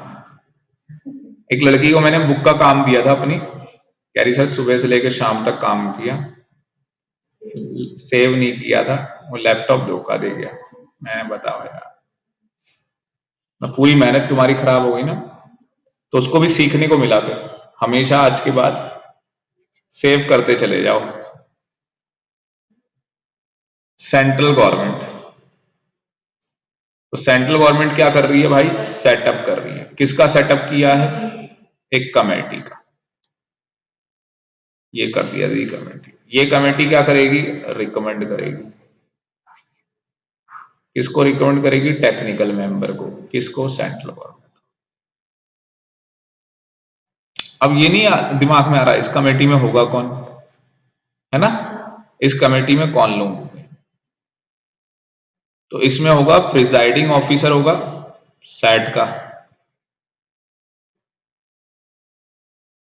जिसको हम क्या बोलते हैं, चेयरमैन ऑफ कमेटी या चेयरपर्सन ऑफ कमेटी। ठीक है जी। दूसरा क्या है, DEA। DEA क्या है, डिपार्टमेंट ऑफ इकोनॉमिक अफेयर्स। ये लिख लो सीधे यहीं से, डिपार्टमेंट ऑफ इकोनॉमिक अफेयर्स। तो एक तो चेयरपर्सन हो गया, बताया मैंने, चेयरपर्सन कौन है, प्रिजाइडिंग ऑफिसर है सेट का। दूसरे ये भी देखो मेंबर, ये भी मेंबर, ये भी मेंबर। एक चेयरपर्सन, 3 मेंबर। एक मेंबर किसका, डिपार्टमेंट ऑफ इकोनॉमिक अफेयर का ले आएंगे, जो कि वहां पे सेक्रेटरी होना चाहिए। डिपार्टमेंट ऑफ फाइनेंशियल सर्विसेज का ले आएंगे, जो कि वहां पे सेक्रेटरी होना चाहिए। लेजिस्लेटिव डिपार्टमेंट और secretary department of legal affairs. तो लीगल अफेयर्स का सेक्रेटरी या उस डिपार्टमेंट का, ये लिख लो एक बार, अपने आप ही समझ में आ जाएगा ये वाला तो आपको, लास्ट वाला।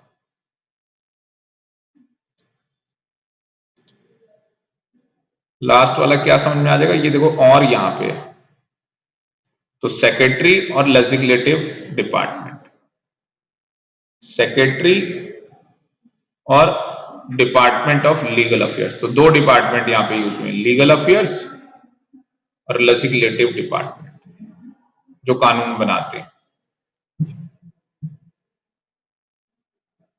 तो पार्लियामेंट में कोई सेक्रेटरी है, वो यहां पे बंदा किसके वो कंपोजिशन में है, समझ गए ना, वो नहीं बनेगा टीएम। टीएम तो कौन बनेंगे वो आपको पता लग गया, ये सेलेक्ट करने वाले लोग हैं, उनका कंपोजिशन है।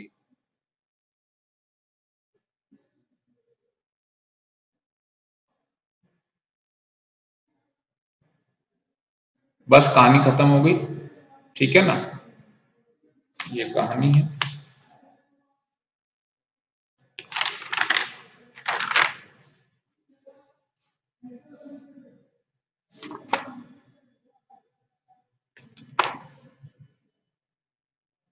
उसके बाद हमें क्या पढ़ना है, उसके बाद पढ़ना है जी एल। एल है कंपोजिशन, ये रहा।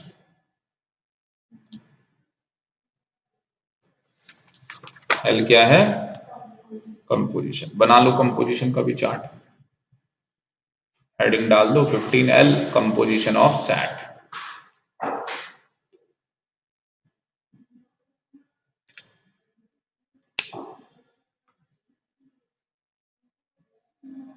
कंपोजिशन ऑफ सैट,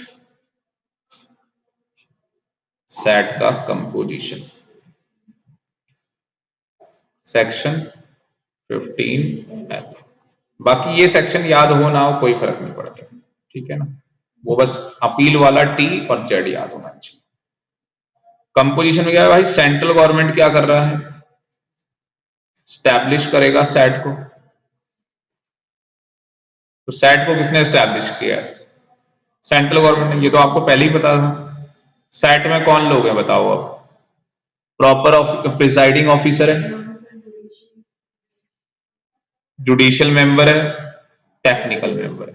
अब मुझे बताओ, अब मैं ये चीज समझा रहा हूं, इजीली समझ में आ जाएगी, एक एक टर्म का मतलब आपको पता है।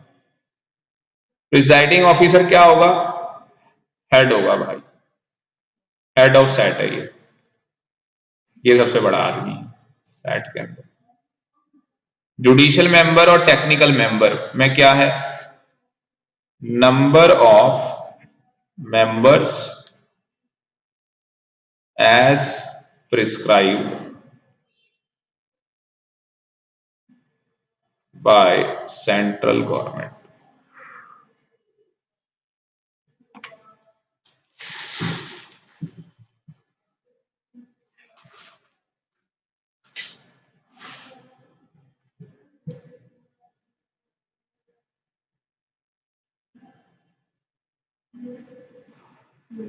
क्या समझ में आया कि जो सेट है उसके अंदर एक बंदा कौन बैठा है,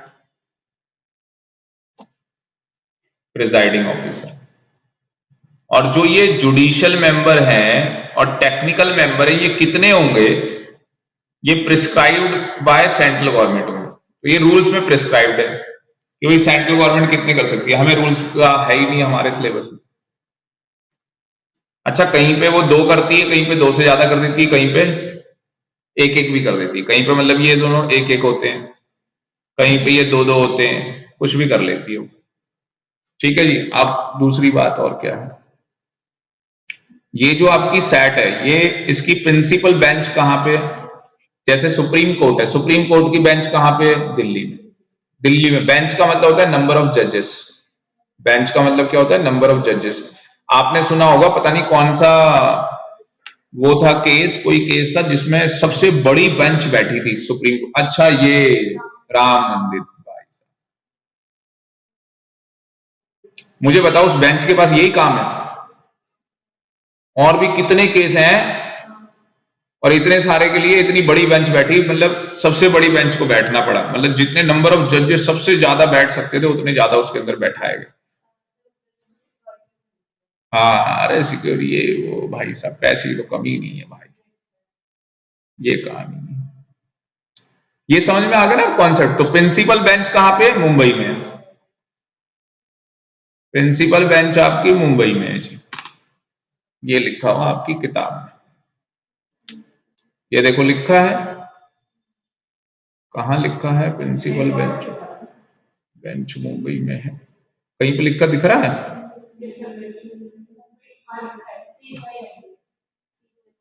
अच्छा, सी वाले पॉइंट पे, ठीक है, हाँ ये रहा। और अदर बेंचेस जो है, साइड अदर बेंचेस लिख लो, अक्रॉस इंडिया, वो कहीं लिखा हुआ है, may also sit at other places of centre consultation. ठीक है ना, ये रहा। हाँ, अदर लिख लो बस सीधे, अदर जो ब्रांचेस हैं इसकी अक्रॉस इंडिया है, अदर ब्रांचेस अक्रॉस इंडिया मिलेंगी आपको।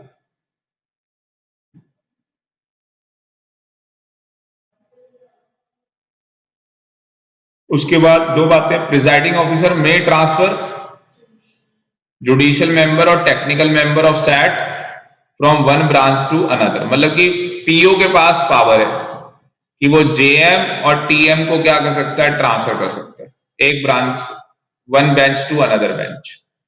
ठीक है ना।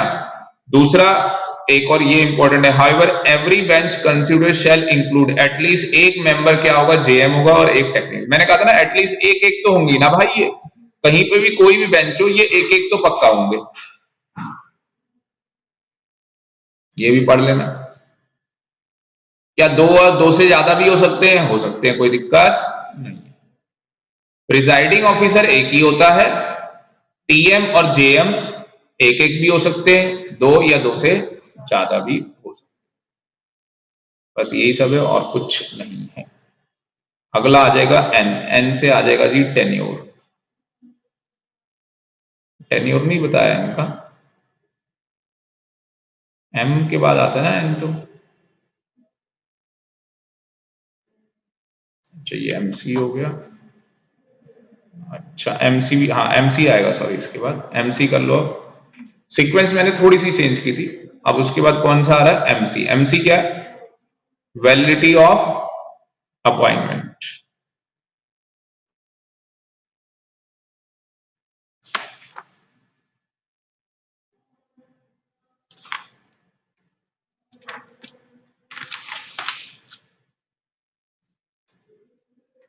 वैलिडिटी ऑफ अपॉइंटमेंट, एमसी आप। तो वैलिडिटी ऑफ अपॉइंटमेंट में क्या है, कहानी सुनो बिल्कुल बढ़िया तरीके से, बाकी चार्ट आप बना लेना। इसके अंदर लिख लो दो बातें, इसके अंदर कितनी बातें हैं, दो बातें। पहली बात क्या है कि जो आपका अपॉइंटमेंट किया गया, किसका अपॉइंटमेंट किया गया, पीओ का, जेएम का, टीएम का, आप उसको चैलेंज नहीं कर सकते कि सर जो ये search and come selection committee थी, इसने जिसको सेलेक्ट किया था, असली में ये लिखा ना एनी डिफेक्ट इन कॉन्स्टिट्यूशन, आपने कहा सर जो सर्च एंड सिलेक्शन कमेटी बनी थी उसमें क्या था, डिफेक्ट था, फ्रॉड हो रहा था, ठीक है ना। और जिसको सेलेक्ट किया गया, फिर तो वो बंदा क्या हो गया, टीएम अपॉइंट किया होगा इसने, तो ये टीएम करती है, तो वो बंदा क्या हो गया, इनवैलिड हो गया उसका अपॉइंटमेंट। क्या ऐसा होगा, नहीं, ऐसा नहीं हो सकता। मतलब अगर कोई एरर हो गया, गलती हो गई है, कोई बाई चांस ये गलत बनी थी, कोई डिफेक्ट था इसके कॉन्स्टिट्यूशन में बनने में, इस सिलेक्शन कमेटी के, ये गलत बनाई गई थी, तो भाई जो ये पीओ है, जेएम है, टीएम है, इनका अपॉइंटमेंट इनवैलिड नहीं हो सकता इस रीजन की वजह से। आ गई बात समझ, अब गलत थी तो थी, कहानी खत्म। उसके बाद दूसरी बात क्या है, जो सेबी का मेंबर है या पार्ट टाइम मेंबर है या आईआरडीए का मेंबर है या पीएफ आरडीए का मेंबर है, ठीक है ना, pension fund regulatory and development आपको बताया था अथॉरिटी, उनको आप अपॉइंट नहीं कर सकते, उनको आप अपॉइंट नहीं कर सकते। देखो लिखा ना शेल नॉट अपॉइंट, कौन कौन लोग अपॉइंट नहीं हो सकते, सेबी का मेंबर हो, चाहे पार्ट टाइम हो, आईआरडीए का हो, पेंशन फंड रेगुलेटरी आ गया, या एनी सीनियर मैनेजमेंट लेवल जो भी एग्जीक्यूटिव डायरेक्टर में बैठा हो सेबी के, या सच अथॉरिटी, सेबी की अथॉरिटी, उसको आप पीओ नहीं बना सकते। जेएम और टीएम नहीं बना, मेंबर बोल दिया ना तो जेएम और टीएम आ जाएगा, नहीं बना सकते आप उसको। कब नहीं बना सकते, जब वो सर्विस कर रहा है। तो जैसे मान लो आप सेबी में सर्विस कर रहे हो, सेबी के अंदर आप चेयरमैन हो, तो आपको यहाँ पे सेट में नहीं बन सकते, आप सेट के अंदर आपको पीओ भी नहीं बना सकते और मेंबर भी नहीं बना सकते। आपने जॉब छोड़ दी, सुनो उसमें भी खतरनाक चीज है, 2 साल तक नहीं बन सकते, जब आपने जॉब छोड़ी होगी तब से। क्यों, आपका कोई, आप वहां काम, तुम एक सरकारी कंपनी में काम कर रहे हो, जॉब छोड़ दी तुमने, लगवा दिया रिश्तेदार को, लग जा, समझ रहे कुछ, क्योंकि इनकी तो चलती है ना, इतने साल काम किया भाई वहां, 30 साल काम कर लिया, डिपार्टमेंट में चलती नहीं होगी, बोल देंगे लोग भाई तुम्हारा ना कोई भी रिलेटिव उस कंपनी में लगेगा ही नहीं। कितने सालों तक नहीं लग सकता, मान लो कंपनी ने पॉलिसी 10 साल तक 30 साल तुमने जॉब की है, 10 साल तक तुम्हारा कोई रिलेटिव लग नहीं पाया, तुम 70-80 के हो जाओगे और 10 साल में दुनिया चेंज हो जाएगी, वहां हो गए, तुम्हें नहीं जानते अब हम, तुम करते थे ना पहले काम, ठीक है सरकारी डिपार्टमेंट, पर जब छोड़ा होता है ना तो उसके 3-4 साल 5 साल बहुत वो रहती है, पर तुम 10 साल तक कोई बात मत करो, फिर क्या रहेगा तुम्हारा, फिर थोड़ी ना तुम्हारा कुछ रहेगा, और भी तो लोग बैठे, समझे, तुम सेबी के उसमें काम करते हो, या 2 साल तक बोला है, सेट में नहीं है, ना तुम पीओ बन सकते हो, ना तुम टीएम बन सकते हो, ना तुम जीएम बन सकते हो। मुझे बताओ समझ में आया नहीं है। और चार्ट बना सकते हो, उसका बहुत जबरदस्त चार्ट बन सकता है, याद हो जाएगा आपको। मैं चार्ट का ना आपको क्या बोलते हैं, डिजाइन बता देता हूं, बना आप लेना, डिजाइन बना देता हूं। मेरे पास ना टाइम नहीं है, वरना मैं ना हर चीज की ऐसी किताब बना दूं ना, बच्चा अगर कोचिंग की भी पढ़ने की जरूरत नहीं है, मैं बता रहा हूं आपको, अगर ऐसे चार्ट ही मिल जाए सारे, हर चीज के, हर चीज एक एक चीज बता रखी, एक एक वर्ड, भाई सब पढ़ना कैसे, भाई ये ले सेक्शन की लिस्ट आएगी, तू ऐसे पढ़ियो, और कहानी की फॉर्म लास्ट में जब सब खत्म हो जाए, एक कहानी लिख दो, एक स्टोरी छोटी सी, भाई इन पूरे सेक्शन में ये चीजें हुई थी, देखो आपके माइंड में फीड हो जाएगी चीज। तो क्या करना है, सीखा बेटा, इसका चार्ट बनाना है ना जब, तो वैलिडिटी ऑफ अपॉइंटमेंट 2 पार्ट में आएगा, पहला केस आएगा, दूसरा केस आएगा। पहले केस में क्या है भाई, कि अगर कोई डिफेक्टिव होता है, सर्च कम सिलेक्शन कमेटी में तो ये जो अपॉइंटमेंट होगा किसका, जेएम का, पीओ का, टीएम का, ये इनवैलिड नहीं माना जाएगा। और इस तरफ में क्या लिखोगे कि सर जो सेबी के अंदर मेंबर हैं, आईआरडीए के अंदर मेंबर हैं, पीएफआरडीए के अंदर मेंबर हैं, उनको आप अपॉइंट बताओ कर सकते हो या नहीं, नहीं कर सकते। क्रॉस कर दिया देखो मैंने लिख के, भैया उनको आप अपॉइंट नहीं कर सकते। कब कब नहीं कर सकते, दो केस में, ड्यूरिंग द सर्विस नहीं कर सकते और एटलीस्ट 2 इयर्स जहां से उसने छोड़ी हो सर्विस। बताओ बन गया नहीं बन गया चार्ट। और ये सब कुछ कहां पे अपॉइंट नहीं हो सकता, वो ये जो अपॉइंट होना था वो कहां नहीं हो सकता, सेट के अंदर। क्या नहीं बन सकता, ना पीओ, ना जेएम, ना टीएम, कुछ नहीं बन सकता भाई, कहानी खत्म। सेट सेट ये तो सेट लिखा, अभी ये अपॉइंटमेंट सेब, ये सर्च कम, अच्छा ये अब इनवैलिड इनवैलिड मैं जल्दबाजी में लिख दिया ये सब। मैं तो बस आपको डिजाइन दिखाना चाहता था, बना मैंने पूरा ही दिया भाई।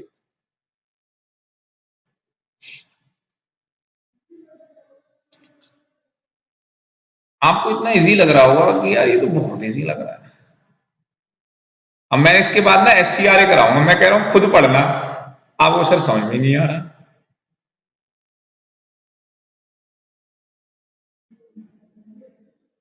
ऐसी तैयारी कर लो चैप्टर वाइज की भाई साहब, बस जो मैंने आपको तरीका बताया ना, चैप्टर खत्म हो, स्कैनर मैंने दे दिया आपको, जितने क्वेश्चन आए भाई सबकी बना दो।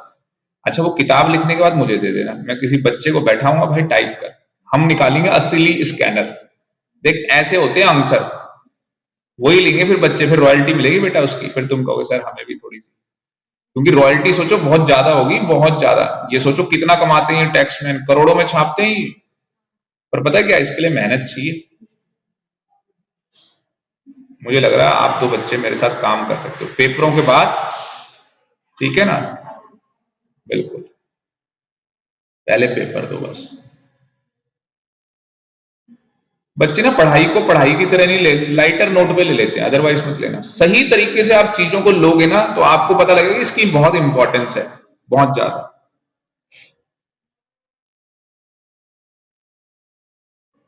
अब वो ऐसी मैं आपसे कह रहा हूँ, मतलब मेरी आदत है, पता नहीं मैं सही बोल देता हूँ या गलत। वो कह रहा है सर 60 रुपए का लिया आऊंगा माउस, मैं भाई लिया ही हूँ यार। हाँ,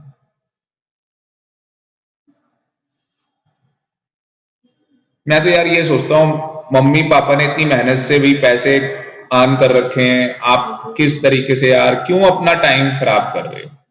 ये टाइम दोबारा आ जाएगा, फिर तो समझ में नहीं आता। आप खुद भी इतने बड़े हो, आपको भी चीज की समझ है, ये कहानी। कभी टाइम नहीं वेस्ट करना चाहिए।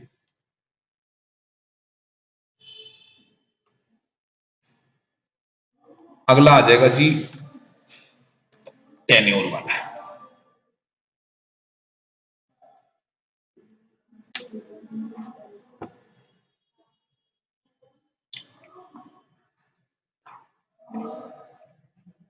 15N।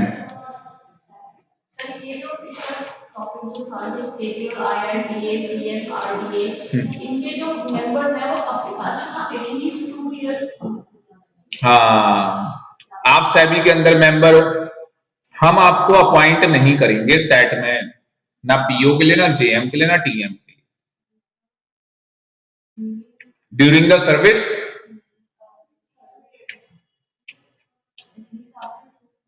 और एटलीस्ट 2 ईयर आपके जॉब छोड़ने के बाद, ये देखो आपके काम छोड़ने के बाद, ये रहा।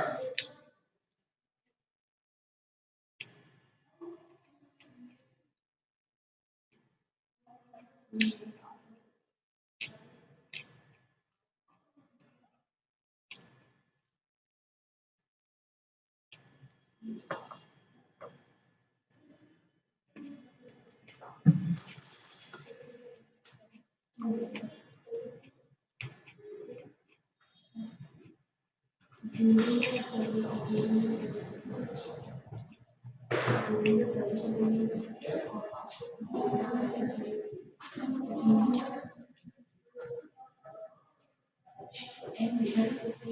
जी, हाँ जी। 15N किसका है? ये देखो किसका,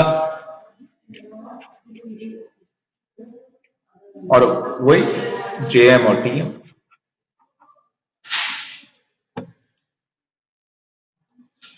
मैं कह रहा इसका चार्ट बन जाएगा। अच्छा, इसमें अमेंडमेंट आ गई है, ये कहीं नालायकों को पुराना पता है।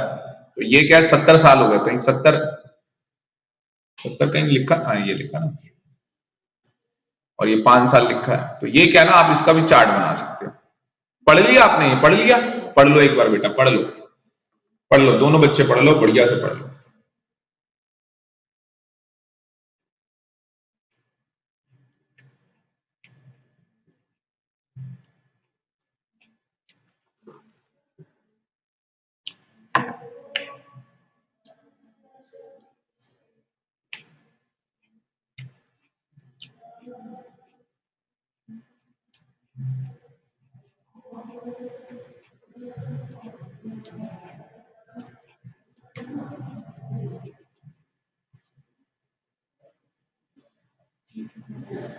पढ़ लिया ना? अब आ जाओ आप, लो चार्ट।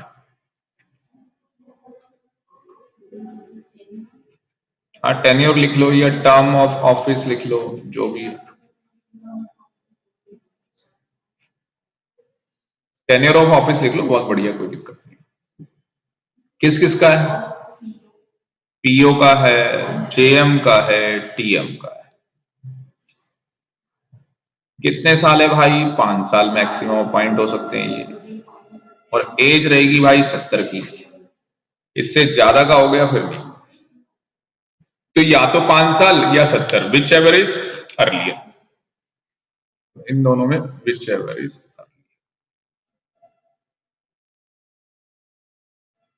प्लस क्या आप एलिजिबल हो रीअपॉइंटमेंट के लिए? Very good.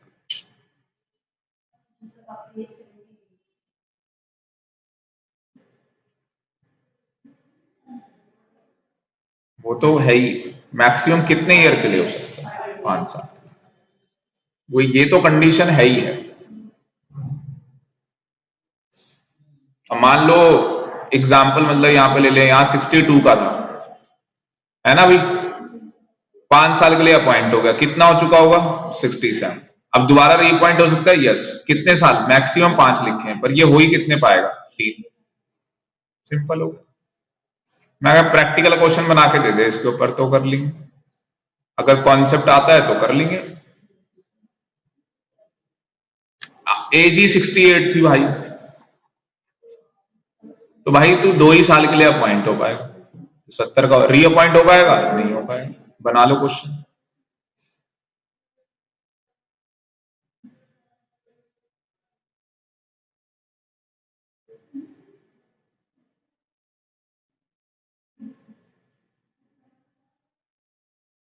ये कौन सा सेक्शन था? 15N।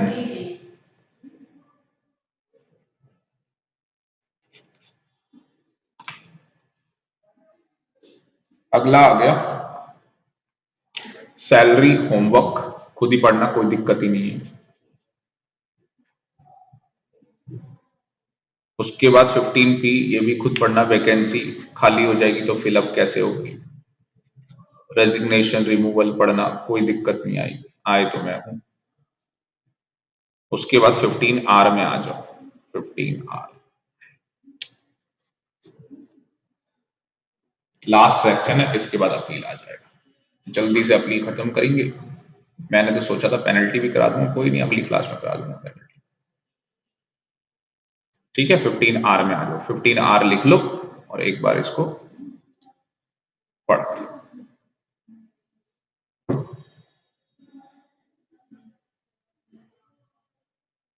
जो भी ऑर्डर आएगा सेट का, वो क्या होगा?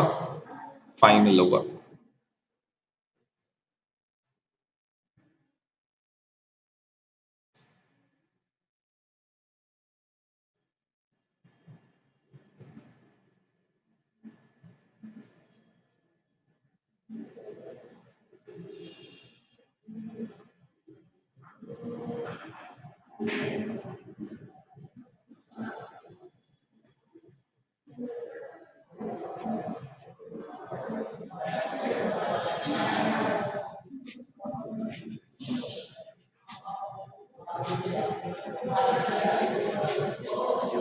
सीधी सिंपल सी बात है कि जो हमने सेट के अंदर कॉन्स्टिट्यूशन किया है, मतलब कि सेट का कंपोजिशन बना, ये लोग बने, पीओ आया, जेएम आया, टीएम आया, जो इनका कंपोजिशन बना, तो no order of central government appoint any person, किसी को भी पीओ को जेएम को सेट के अंदर, shall be called in any question or manner, no act or proceeding before SAT shall be in question on any ground nearly any defect. सीधी simple सी बात, आप डिफेक्ट नहीं निकाल सकते। तो सेंट्रल गवर्नमेंट को बोला गया है कि भैया आप इसके अंदर डिफेक्ट नहीं निकाल सकते, इनके कंपोजिशन में कोई डिफेक्ट है, उसकी वजह से जो इनका ऑर्डर है वो क्या है, फाइनल नहीं है। भैया ऑर्डर जो दे दिया वो फाइनल है, जो प्रोसीडिंग हो गई वो हो गई, इनवैलिड नहीं कर सकते आप उनको। आ गई बात समझ में? बस ये कहानी है सिंपल सी, सिंपल वर्ड्स में लिख लो कि सेंट्रल गवर्नमेंट क्या है, जो भी अपॉइंटमेंट हुआ है पीओ का, जेएम का, टीएम का, उसको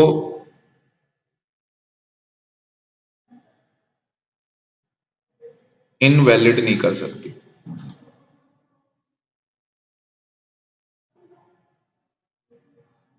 तो क्या इस चीज के रिगार्डिंग अपील होगी?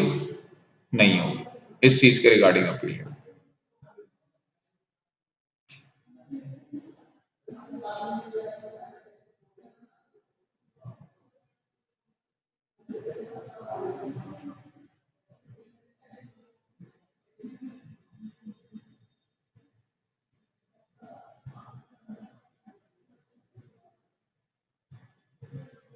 ये देख लो एक चीज आपको हंसी आ जाएगी, इसने पहले यहाँ पे नॉट लिखा और फिर है? नहीं नहीं, मैं इधर कह रहा हूं, मैं तो समझा ही नहीं आप बोले क्या। मैं ना असली में खो जाता हूँ पढ़ाई के अंदर। उधर क्या चल रहा है वो पीछे? अच्छा, अरे मैं कह रही यार ये क्या चल रहा है ऐसे। ठीक ठीक, चलो सांस ले लो। हाँ अच्छा, आपने भी आपको लग रहा है ऐसे कुछ? अच्छा, मेरे कहने पे ही देखा है, इससे पहले देख लिया? अच्छा, जैसे ही मैं बोलने वाला था उससे पहले ना। हाँ, मैं सोच रहा जैसे वो कॉइल सी नहीं चलती है कुछ, मैं कह रही किस, हाँ हाँ, मैं कह रही किसने लगा रखी, क्या हो रहा है?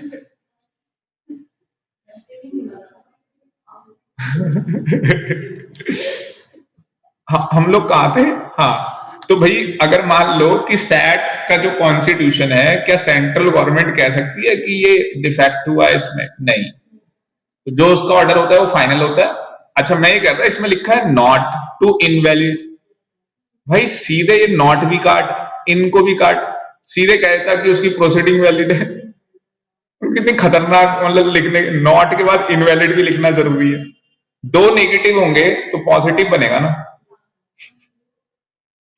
सीधे लिख दो प्रोसीडिंग्स आर वैलिड। को तो पता नहीं क्या क्या, अभी आपको जीआईजीएल के मॉड्यूल में दिखाऊंगा आपको सर क्या है ये, ऐसे काम करते हैं, बताओ खत्म ये। हाँ हाँ, आप सीधे लिख सकते हो, जरूरत ही नहीं है, प्रोसीडिंग्स आर वैलिड, खत्म। भी कान इधर से पकड़ो उधर से, वही वाली कहानी होगी। अब आ गया अपील। हमने क्या, मैंने आपको दो पार्ट करवाए होंगे इसके, एक करवाया था स्टैब्लिशमेंट का 15S तक, तो आर के बाद वो एस वाला है ही नहीं अपने कोर्स में, ही नहीं है, आर ही तक है ना, देख लो आप, इसके आगे खत कहानी अलग हो गई। ठीक है, उसके बाद क्या हो गया, मैंने कहा था दूसरा पार्ट अपील का होगा और तीसरा पेनल्टी का होगा, तो अपील फटाफट कर लेते हैं, सोच के तो पेनल्टी तक आया था करवा के कि पेनल्टी तक करेंगे, अपील कर लेते हैं। चलो अब देखो अपील में कैसे करना है।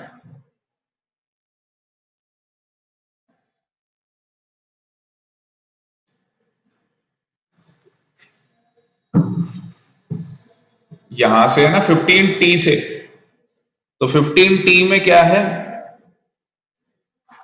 अपील हो रही है सेट में। 15U में पावर, मतलब प्रोसीजर क्या है सेट में अपील करने का, सेट की पावर क्या है, सेट क्या कर सकता है। उसके बाद V, right of legal representative, फिर डब्ल्यू दे रखा है ऐसे। पर मेरा तरीका क्या है मैं बताता हूं। लिखो आप, सबसे पहले हम करेंगे 15T अपील का प्रोविजन। आप सेक्शन लिख लो पहले कौन सा करेंगे। पहले 15T करेंगे, फिर 15U करेंगे, फिर करना है 28B1, ये सेक्शन करना है, यही सीक्वेंस होगी, और फिर करना है 15Z, ये सीक्वेंस है अपील। इनके बाद जो सेक्शन बच जाएंगे, सेक्शन 28B1, अब देख रहे हो वो तो इन्होंने बताया नहीं था सेक्शन, वो मैं लेके आया हूं, क्योंकि पूरा चैप्टर जब आपने पढ़ रखा है ढंग से तो आपको पता होता है। पूरी मूवी जब देख लेते हो ना तब पता लगता है, अरे यहां ऐसा हो सकता था। 15Z सबसे लास्ट में पढ़ना, क्योंकि आपको पता ही है सुप्रीम कोर्ट जाना है। उसके बाद के बाद ये पढ़ने हैं सेक्शन जो बच गए, बाकी के जितने भी बच गए, ये 4 बच गए, ये चारों बाद में पढ़ने। यही तरीका है पढ़ने का, ठीक है जी। सबसे पहले क्या करेंगे, 15T करेंगे।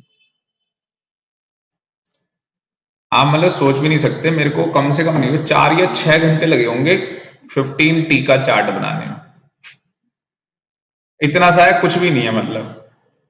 और उसके साथ बहुत सारी चीजें मैंने एक्यूमुलेट की।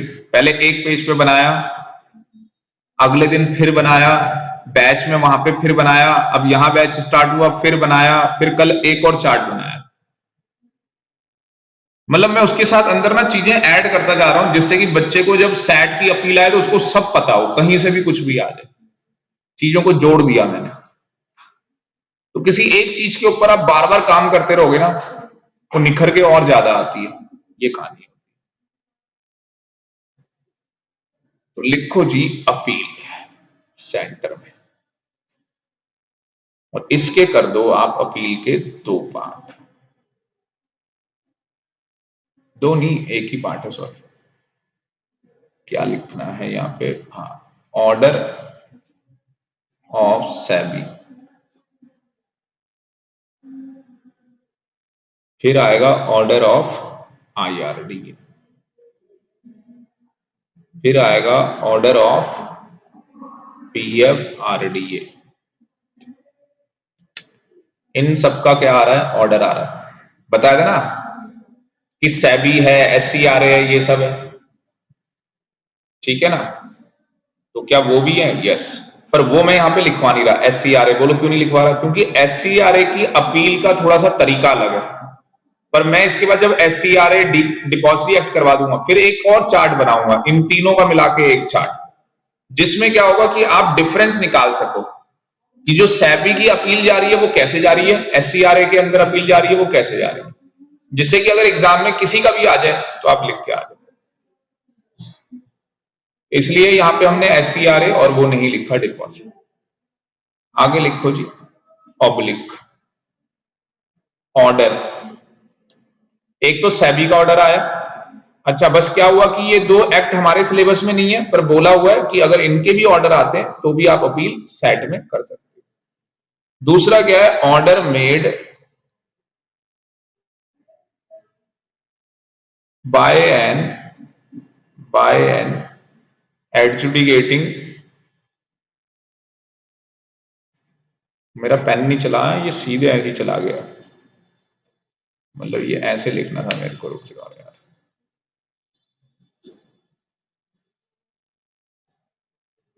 एडजुडिकेटिंग ऑफिसर, मैं आज टैक्स की क्लास में बता रहा था कि यहां पे और कंपनी लॉ में एडजुडिकेटिंग ऑफिसर, ऐसे आपको ये वर्ड यूज करना है। तो सेबी के अंदर यहां पे जैसे इनकम टैक्स में AO बनाया गया है, असेसिंग ऑफिसर, वो नोटिस दे देता है। तो यहाँ पे सेबी में कौन सी बॉडी बना दी, एडजुडिकेटिंग ऑफिसर, AO बना दिया। यहाँ पे भी AO ही हो गया एक तरीके से, एडजुडिकेटिंग ऑफिसर। अब ये सब लोग क्या कर रहे हैं, आपके ऊपर पेनल्टी लगा रहे हैं। या तो सेबी लगा रहा है या एडजुडिकेटिंग ऑफिसर आपके ऊपर क्या लगा रहा है, पेनल्टी लगा रहा है। कौन से सेक्शन की पेनल्टी है, सेक्शन 15A से लेके अगली क्लास में मेरे को पेनल्टी कराना है।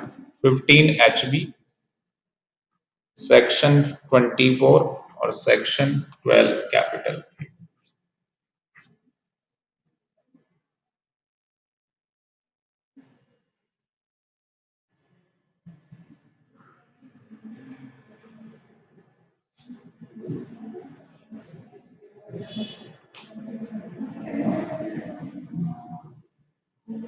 तो जो सेबी का ऑर्डर आया है और ये एओ का ऑर्डर है, अब मैं ना अगले पेज पे सिंपल, मतलब आप इसी के साथ बनाना, कैरी ऑन इसी पे रखना चार्ट अपना। आप क्या करेंगे, सर सेबी का ऑर्डर है, ऑर्डर ऑफ सेबी लिख लो या सेबी का ऑर्डर, या आपने लिखा, मैं छोटा लिख रहा हूं, वही चार्ट रहेगा आपका, या एओ का ऑर्डर है एडजुडिकेटिंग ऑफिसर का। उसने क्या किया है, आपको क्या लगाई है, पेनल्टी लगाई है ना, यही तो बनाया अभी तक आपने देखा जाए तो। बस इस चैप्टर के अकॉर्डिंग बस इतनी सी बात हुई है। अब आपके पास दो रास्ते हैं, दो क्या है, आप कहोगे सर हम अपील में जाएंगे, आप क्या कहोगे सर, हम अपील में जाएंगे। अपील में जाने के दो रास्ते हैं आपके पास, या तो आप सेट के पास चले जाओ अपील में, या तो आप सेंट्रल गवर्नमेंट के पास चले जाओ। अगर आप सेंट्रल गवर्नमेंट के पास चले गए, सेट का रास्ता बंद हो जाएगा, सेट के पास चले गए, सेंट्रल गवर्नमेंट का बंद हो जाएगा। अच्छा, सेंट्रल गवर्नमेंट के पास कोई जाता ही नहीं, सर फिर क्यों बना रखा है, बताऊंगा वहां पे। जहां ऐसे लिख देते ना, तो वहां डिपार्टमेंट में अगर आपकी सेटिंग है तो वही सेटल करवा लो ना उनसे, वरना अपील में जाओ। फिर ये जानबूझ के अपना यहां पे हाथ रखते हैं। सेक्शन 20 में बात लिखी है, तो एक कहानी सेंट्रल गवर्नमेंट की चलेगी, एक कहानी सेट की चलेगी, ठीक है। इस चार्ट को यहीं पे रफा दफा कर दो, खत्म। अब सेट का पूरा एक अलग बना देंगे, सेंट्रल गवर्नमेंट का अलग। पहुंच गए यहां तक, क्या बात है, आ जाओ।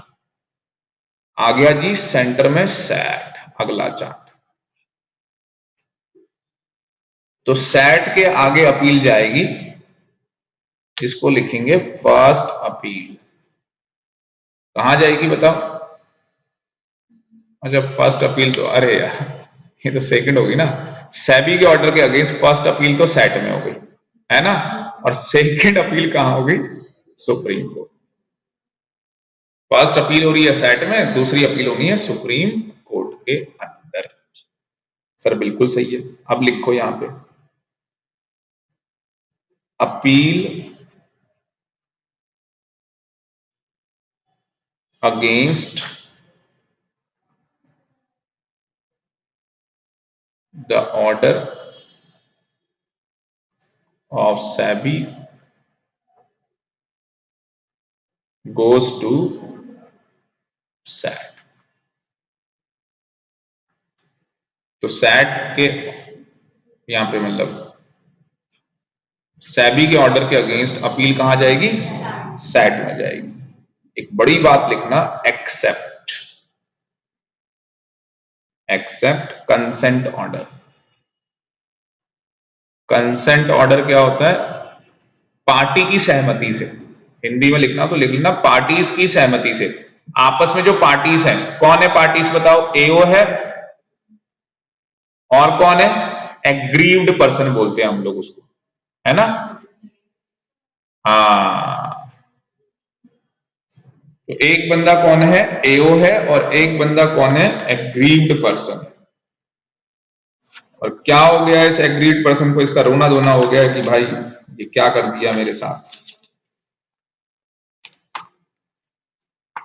तो अगर ये दोनों आपस में कुछ सलाह मशवरा कर लेते हैं, जो भी है, तो कंसेंट ऑर्डर हो गया ना, आपस में ही कर लिया इन्होंने, और उससे भाई आप, मतलब ऐसे बोल रहा हूं, तुम दोनों की लड़ाई हो गई, तुम दोनों ने आपस में ही वो डिस्प्यूट सॉल्व कर लिया, आगे बात करने की कोई जरूरत ही नहीं है। फिर जब आपस में सॉल्व, उसके आगे अपील होगी क्या फिर उसमें, इस ऑर्डर के अगेंस्ट, कंसेंट ऑर्डर के अगेंस्ट अपील नहीं होती, ठीक है ना।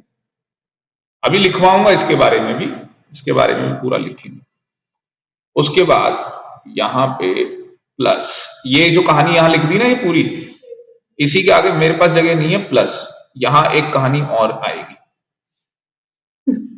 कहां चला गया वो, ठीक है, यहां एक कहानी और आएगी, मैं अलग पेज पे लिखता हूं, आप इसी में लिख लेना। क्या कहानी है ये आपने लिखा, फिर इसके आगे प्लस एक कहानी है, उसमें क्या है, appeal against the order of SEBI on question of facts and question of loss. क्या समझ में आया कि सर सेबी के ऑर्डर के अगेंस्ट अपील होती है सेट में, ये आपने पहले में पढ़ा ना, ये देखो ये आपने यहां पे पढ़ा, सेबी का जो ऑर्डर आएगा उसके अगेंस्ट अपील करोगे सेट में, ये आपने पहला पढ़ा, यही चीज तो लिखवाई मैंने। दूसरा आपने क्या पढ़ा कि जो यहाँ पे अपील होगी सेबी के ऑर्डर के अगेंस्ट, वो किस में होगी, क्वेश्चन ऑफ फैक्ट्स और क्वेश्चन ऑफ लॉ को लेकर। फैक्ट्स क्या होता है, लॉ क्या होता है, लॉ हम पढ़ रहे हैं सर। एक चाकू से मर्डर हुआ तो वो चाकू फैक्ट्स है, वो चाकू फैक्ट्स है, यस और नो। और लॉ क्या है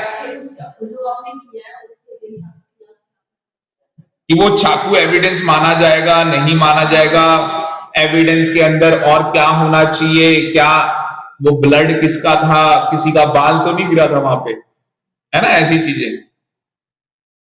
तो लॉ के अंदर वो सबूत, जैसे पुलिस वाले कुछ बोल देते हैं तो उसको हम सबूत नहीं मानते, वो एविडेंस नहीं माना जाता है कोर्ट में कभी भी। जैसे आप देखते होंगे पुरानी हिंदी मूवी में किसी को पकड़ लेते हैं और बोलते हैं, हीरो की पिटाई करते हैं, बोल दे तू इससे प्यार नहीं करता, पिटाई करते हैं बहुत ज्यादा उसकी, वो कहता है मर जाऊंगा कुछ कर लूंगा बोलूंगा नहीं मैं कह रहा हूं बोल देना, क्या जा रहा है, उसको तो मानना ही नहीं है जबकि वो एविडेंस है, तुझे क्या दिक्कत है, तो बोल दे, वहां जाके बोल दिया मजिस्ट्रेट के सामने कि भैया इन्होंने मेरी जबरदस्ती पिटाई की थी, मैंने बोल दिया,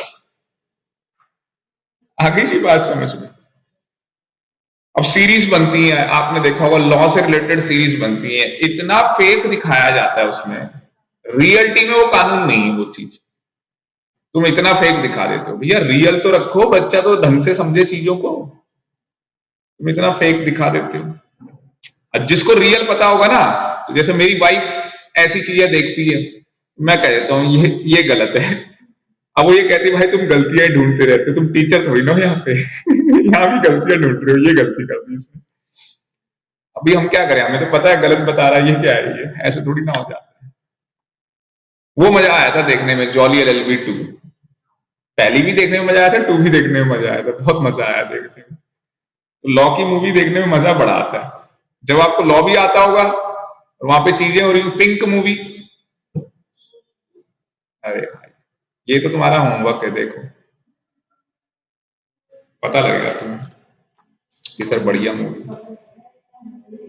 हाँ अभी मत देखो, अब पेपर के बाद देखो, लिखो जी, यहां पे आ जाओ।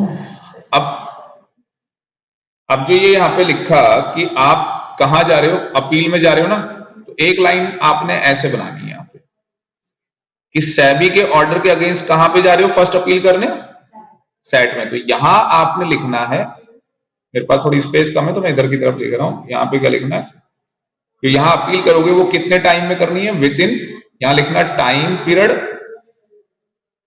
ऊपर ऐसे टाइम पीरियड आ जाएगा, नीचे की तरफ आप लिखोगे विद इन 45 डेज। तो कितने टाइम में अपील करनी है, with in 45 days of order of SEBI. देख रहे हो एक पेज पे तो मेरे चार्ट आ ही नहीं पा रहा, तो with in 45 days of order of SEBI. अच्छा इसको मैंने क्या किया कि और बढ़िया लैंग्वेज में आप लिखना चाहो तो आप कैसे लिख सकते हो, ये देखो, ये लिखो, ये लाइन लिखो, with in 45 days from the order of copy made by SEBI और एडजुडिकेटिंग ऑफिसर IRDA। आपको नहीं लग रहा है बिल्कुल सिंपल वही कहानी है, ये किया मैंने ऐड ऑन कि जब बच्चे के पास ये लिखने को आ जाए तो भाई उसके पास पूरी लैंग्वेज हो कि सेट में अपील होगी तो विद इन 45 डेज होती है, कहां से, from the order of copy of SEBI या adjudicating officer IRDA PF RIDA as the case में, प्लस आगे लिखो इसमें प्लस सफिशिएंट कॉस्ट।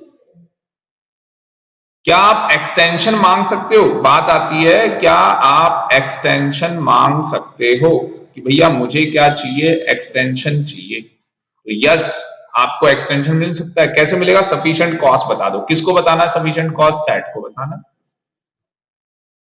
अगर सेट को लगेगा तो सेट आपको एक्सटेंशन दे देगा, अगर उसको नहीं लगेगा तो आपको एक्सटेंशन नहीं देगा। क्या कोई टाइम है? नहीं है। तो इसका मतलब मोटा बोलूं तो 45 डेज प्लस क्या है? एक्सटेंशन मिलना। पहले मैं बच्चों को सिंपल लिखवा देता था, मैं कहानी लिखवा दी पूरी। तो सिंपल क्या कि भैया 45 डेज में आपको सेट में अपील करनी है, ऑर्डर ऑफ सेबी जब आपको रिसीव हुआ, प्लस आपको एक्सटेंशन मिलेगा, वो सेट देखेगा कितना एक्सटेंशन देना है, देना भी या नहीं देना वो देखेगा। सुप्रीम कोर्ट में क्या है, जब अपील करोगे आगे है? हाँ बताओ। सफिशिएंट कॉस्ट, सफिशिएंट कॉस्ट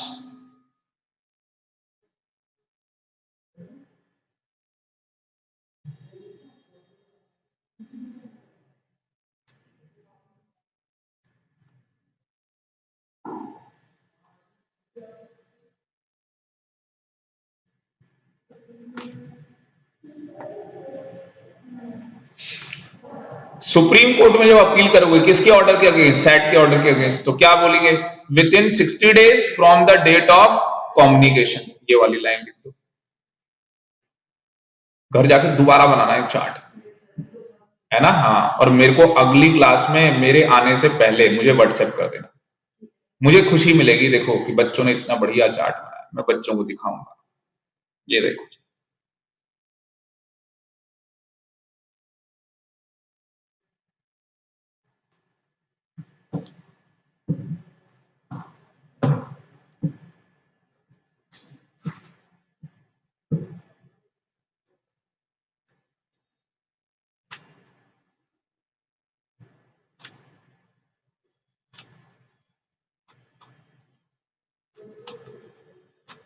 लिख ली ये लैंग्वेज पूरी?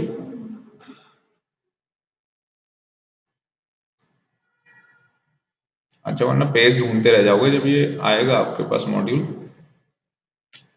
ये कौन से पेज पे लिखा है? 65 पेज पे लिखा है।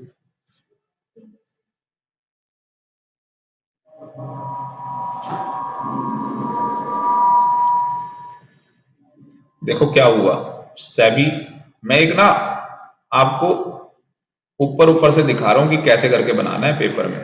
ऐसे लिखना है सेबी का ऑर्डर, एओ का ऑर्डर, फिर कहां गया? सेट में गया, सुप्रीम कोर्ट चला गया। लिखने का तरीका है, इधर टाइम बताओ, टाइम यहां मतलब हेडिंग डालना टाइम पीरियड, यहां टाइम बता देना, है ना भाई? 45 डेज वाला प्लस एक्सटेंशन वाला। फिर यहां पे आया तो यहां पे टाइम बता दो, यहां 60 डेज का टाइम है, प्लस लिखो एक्सटेंशन, लिखो एक्सटेंशन इफ, नहीं एक्सटेंशन हेडिंग डाल लो। एक्सटेंशन कितने की मिलेगी? 60 डेज की मिलेगी यहां पे, ग्रांटेड बाय सुप्रीम कोर्ट। कितने डेज की एक्सटेंशन मिलनी है? 60 डेज की एक्सटेंशन मिलनी है। कौन देगा? सुप्रीम कोर्ट देगा। कब देगा?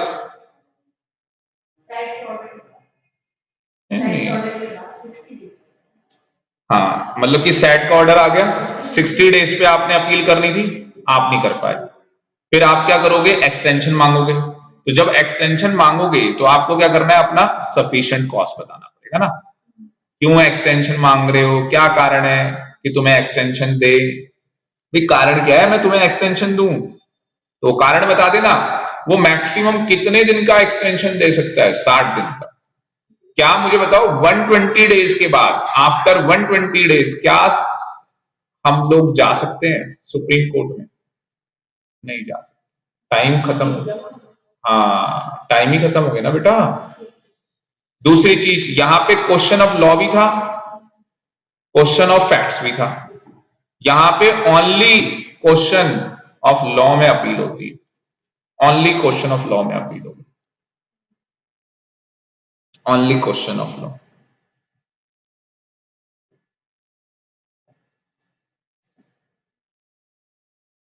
दूसरा देखो इधर, बहुत दूर जाके एक बनेगा क्या कि भैया डिस्पोज कब तक करना है केस को, डिस्पोजल ऑफ केस। ये केस रफा दफा कब तक होगा, खत्म कब होगा। सैट में टाइम बोला है 6 महीने में रफा दफा हो जाना चाहिए, खत्म हो जाना चाहिए, वरना ये स्पीडी ट्रायल के लिए चला जाएगा बाद में। 6 महीने में खत्म कर देना। सुप्रीम कोर्ट में कब तक करना है, वो कह रहे हैं सुओ मोटो, मतलब जब जब तक सुप्रीम कोर्ट से होगा जब कर लेगा। सुओ मोटो है सुप्रीम कोर्ट में ये डिस्पोजल। आप देख रहे हो मैंने कैसे कैसे करके, और बहुत सारी चीजें इसके अंदर लिखनी है।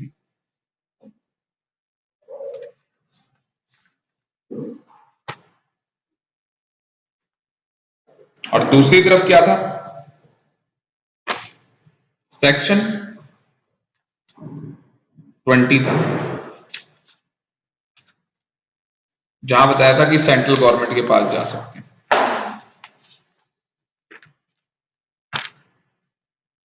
आज इतना ही रहने दो इसको, ठीक है, इसमें आज इतना ही कर रहे हैं। 5 से 10 मिनट का ब्रेक करेंगे, EBCL टोपा करेंगे, बढ़िया मस्त तरीके, लंबी क्लास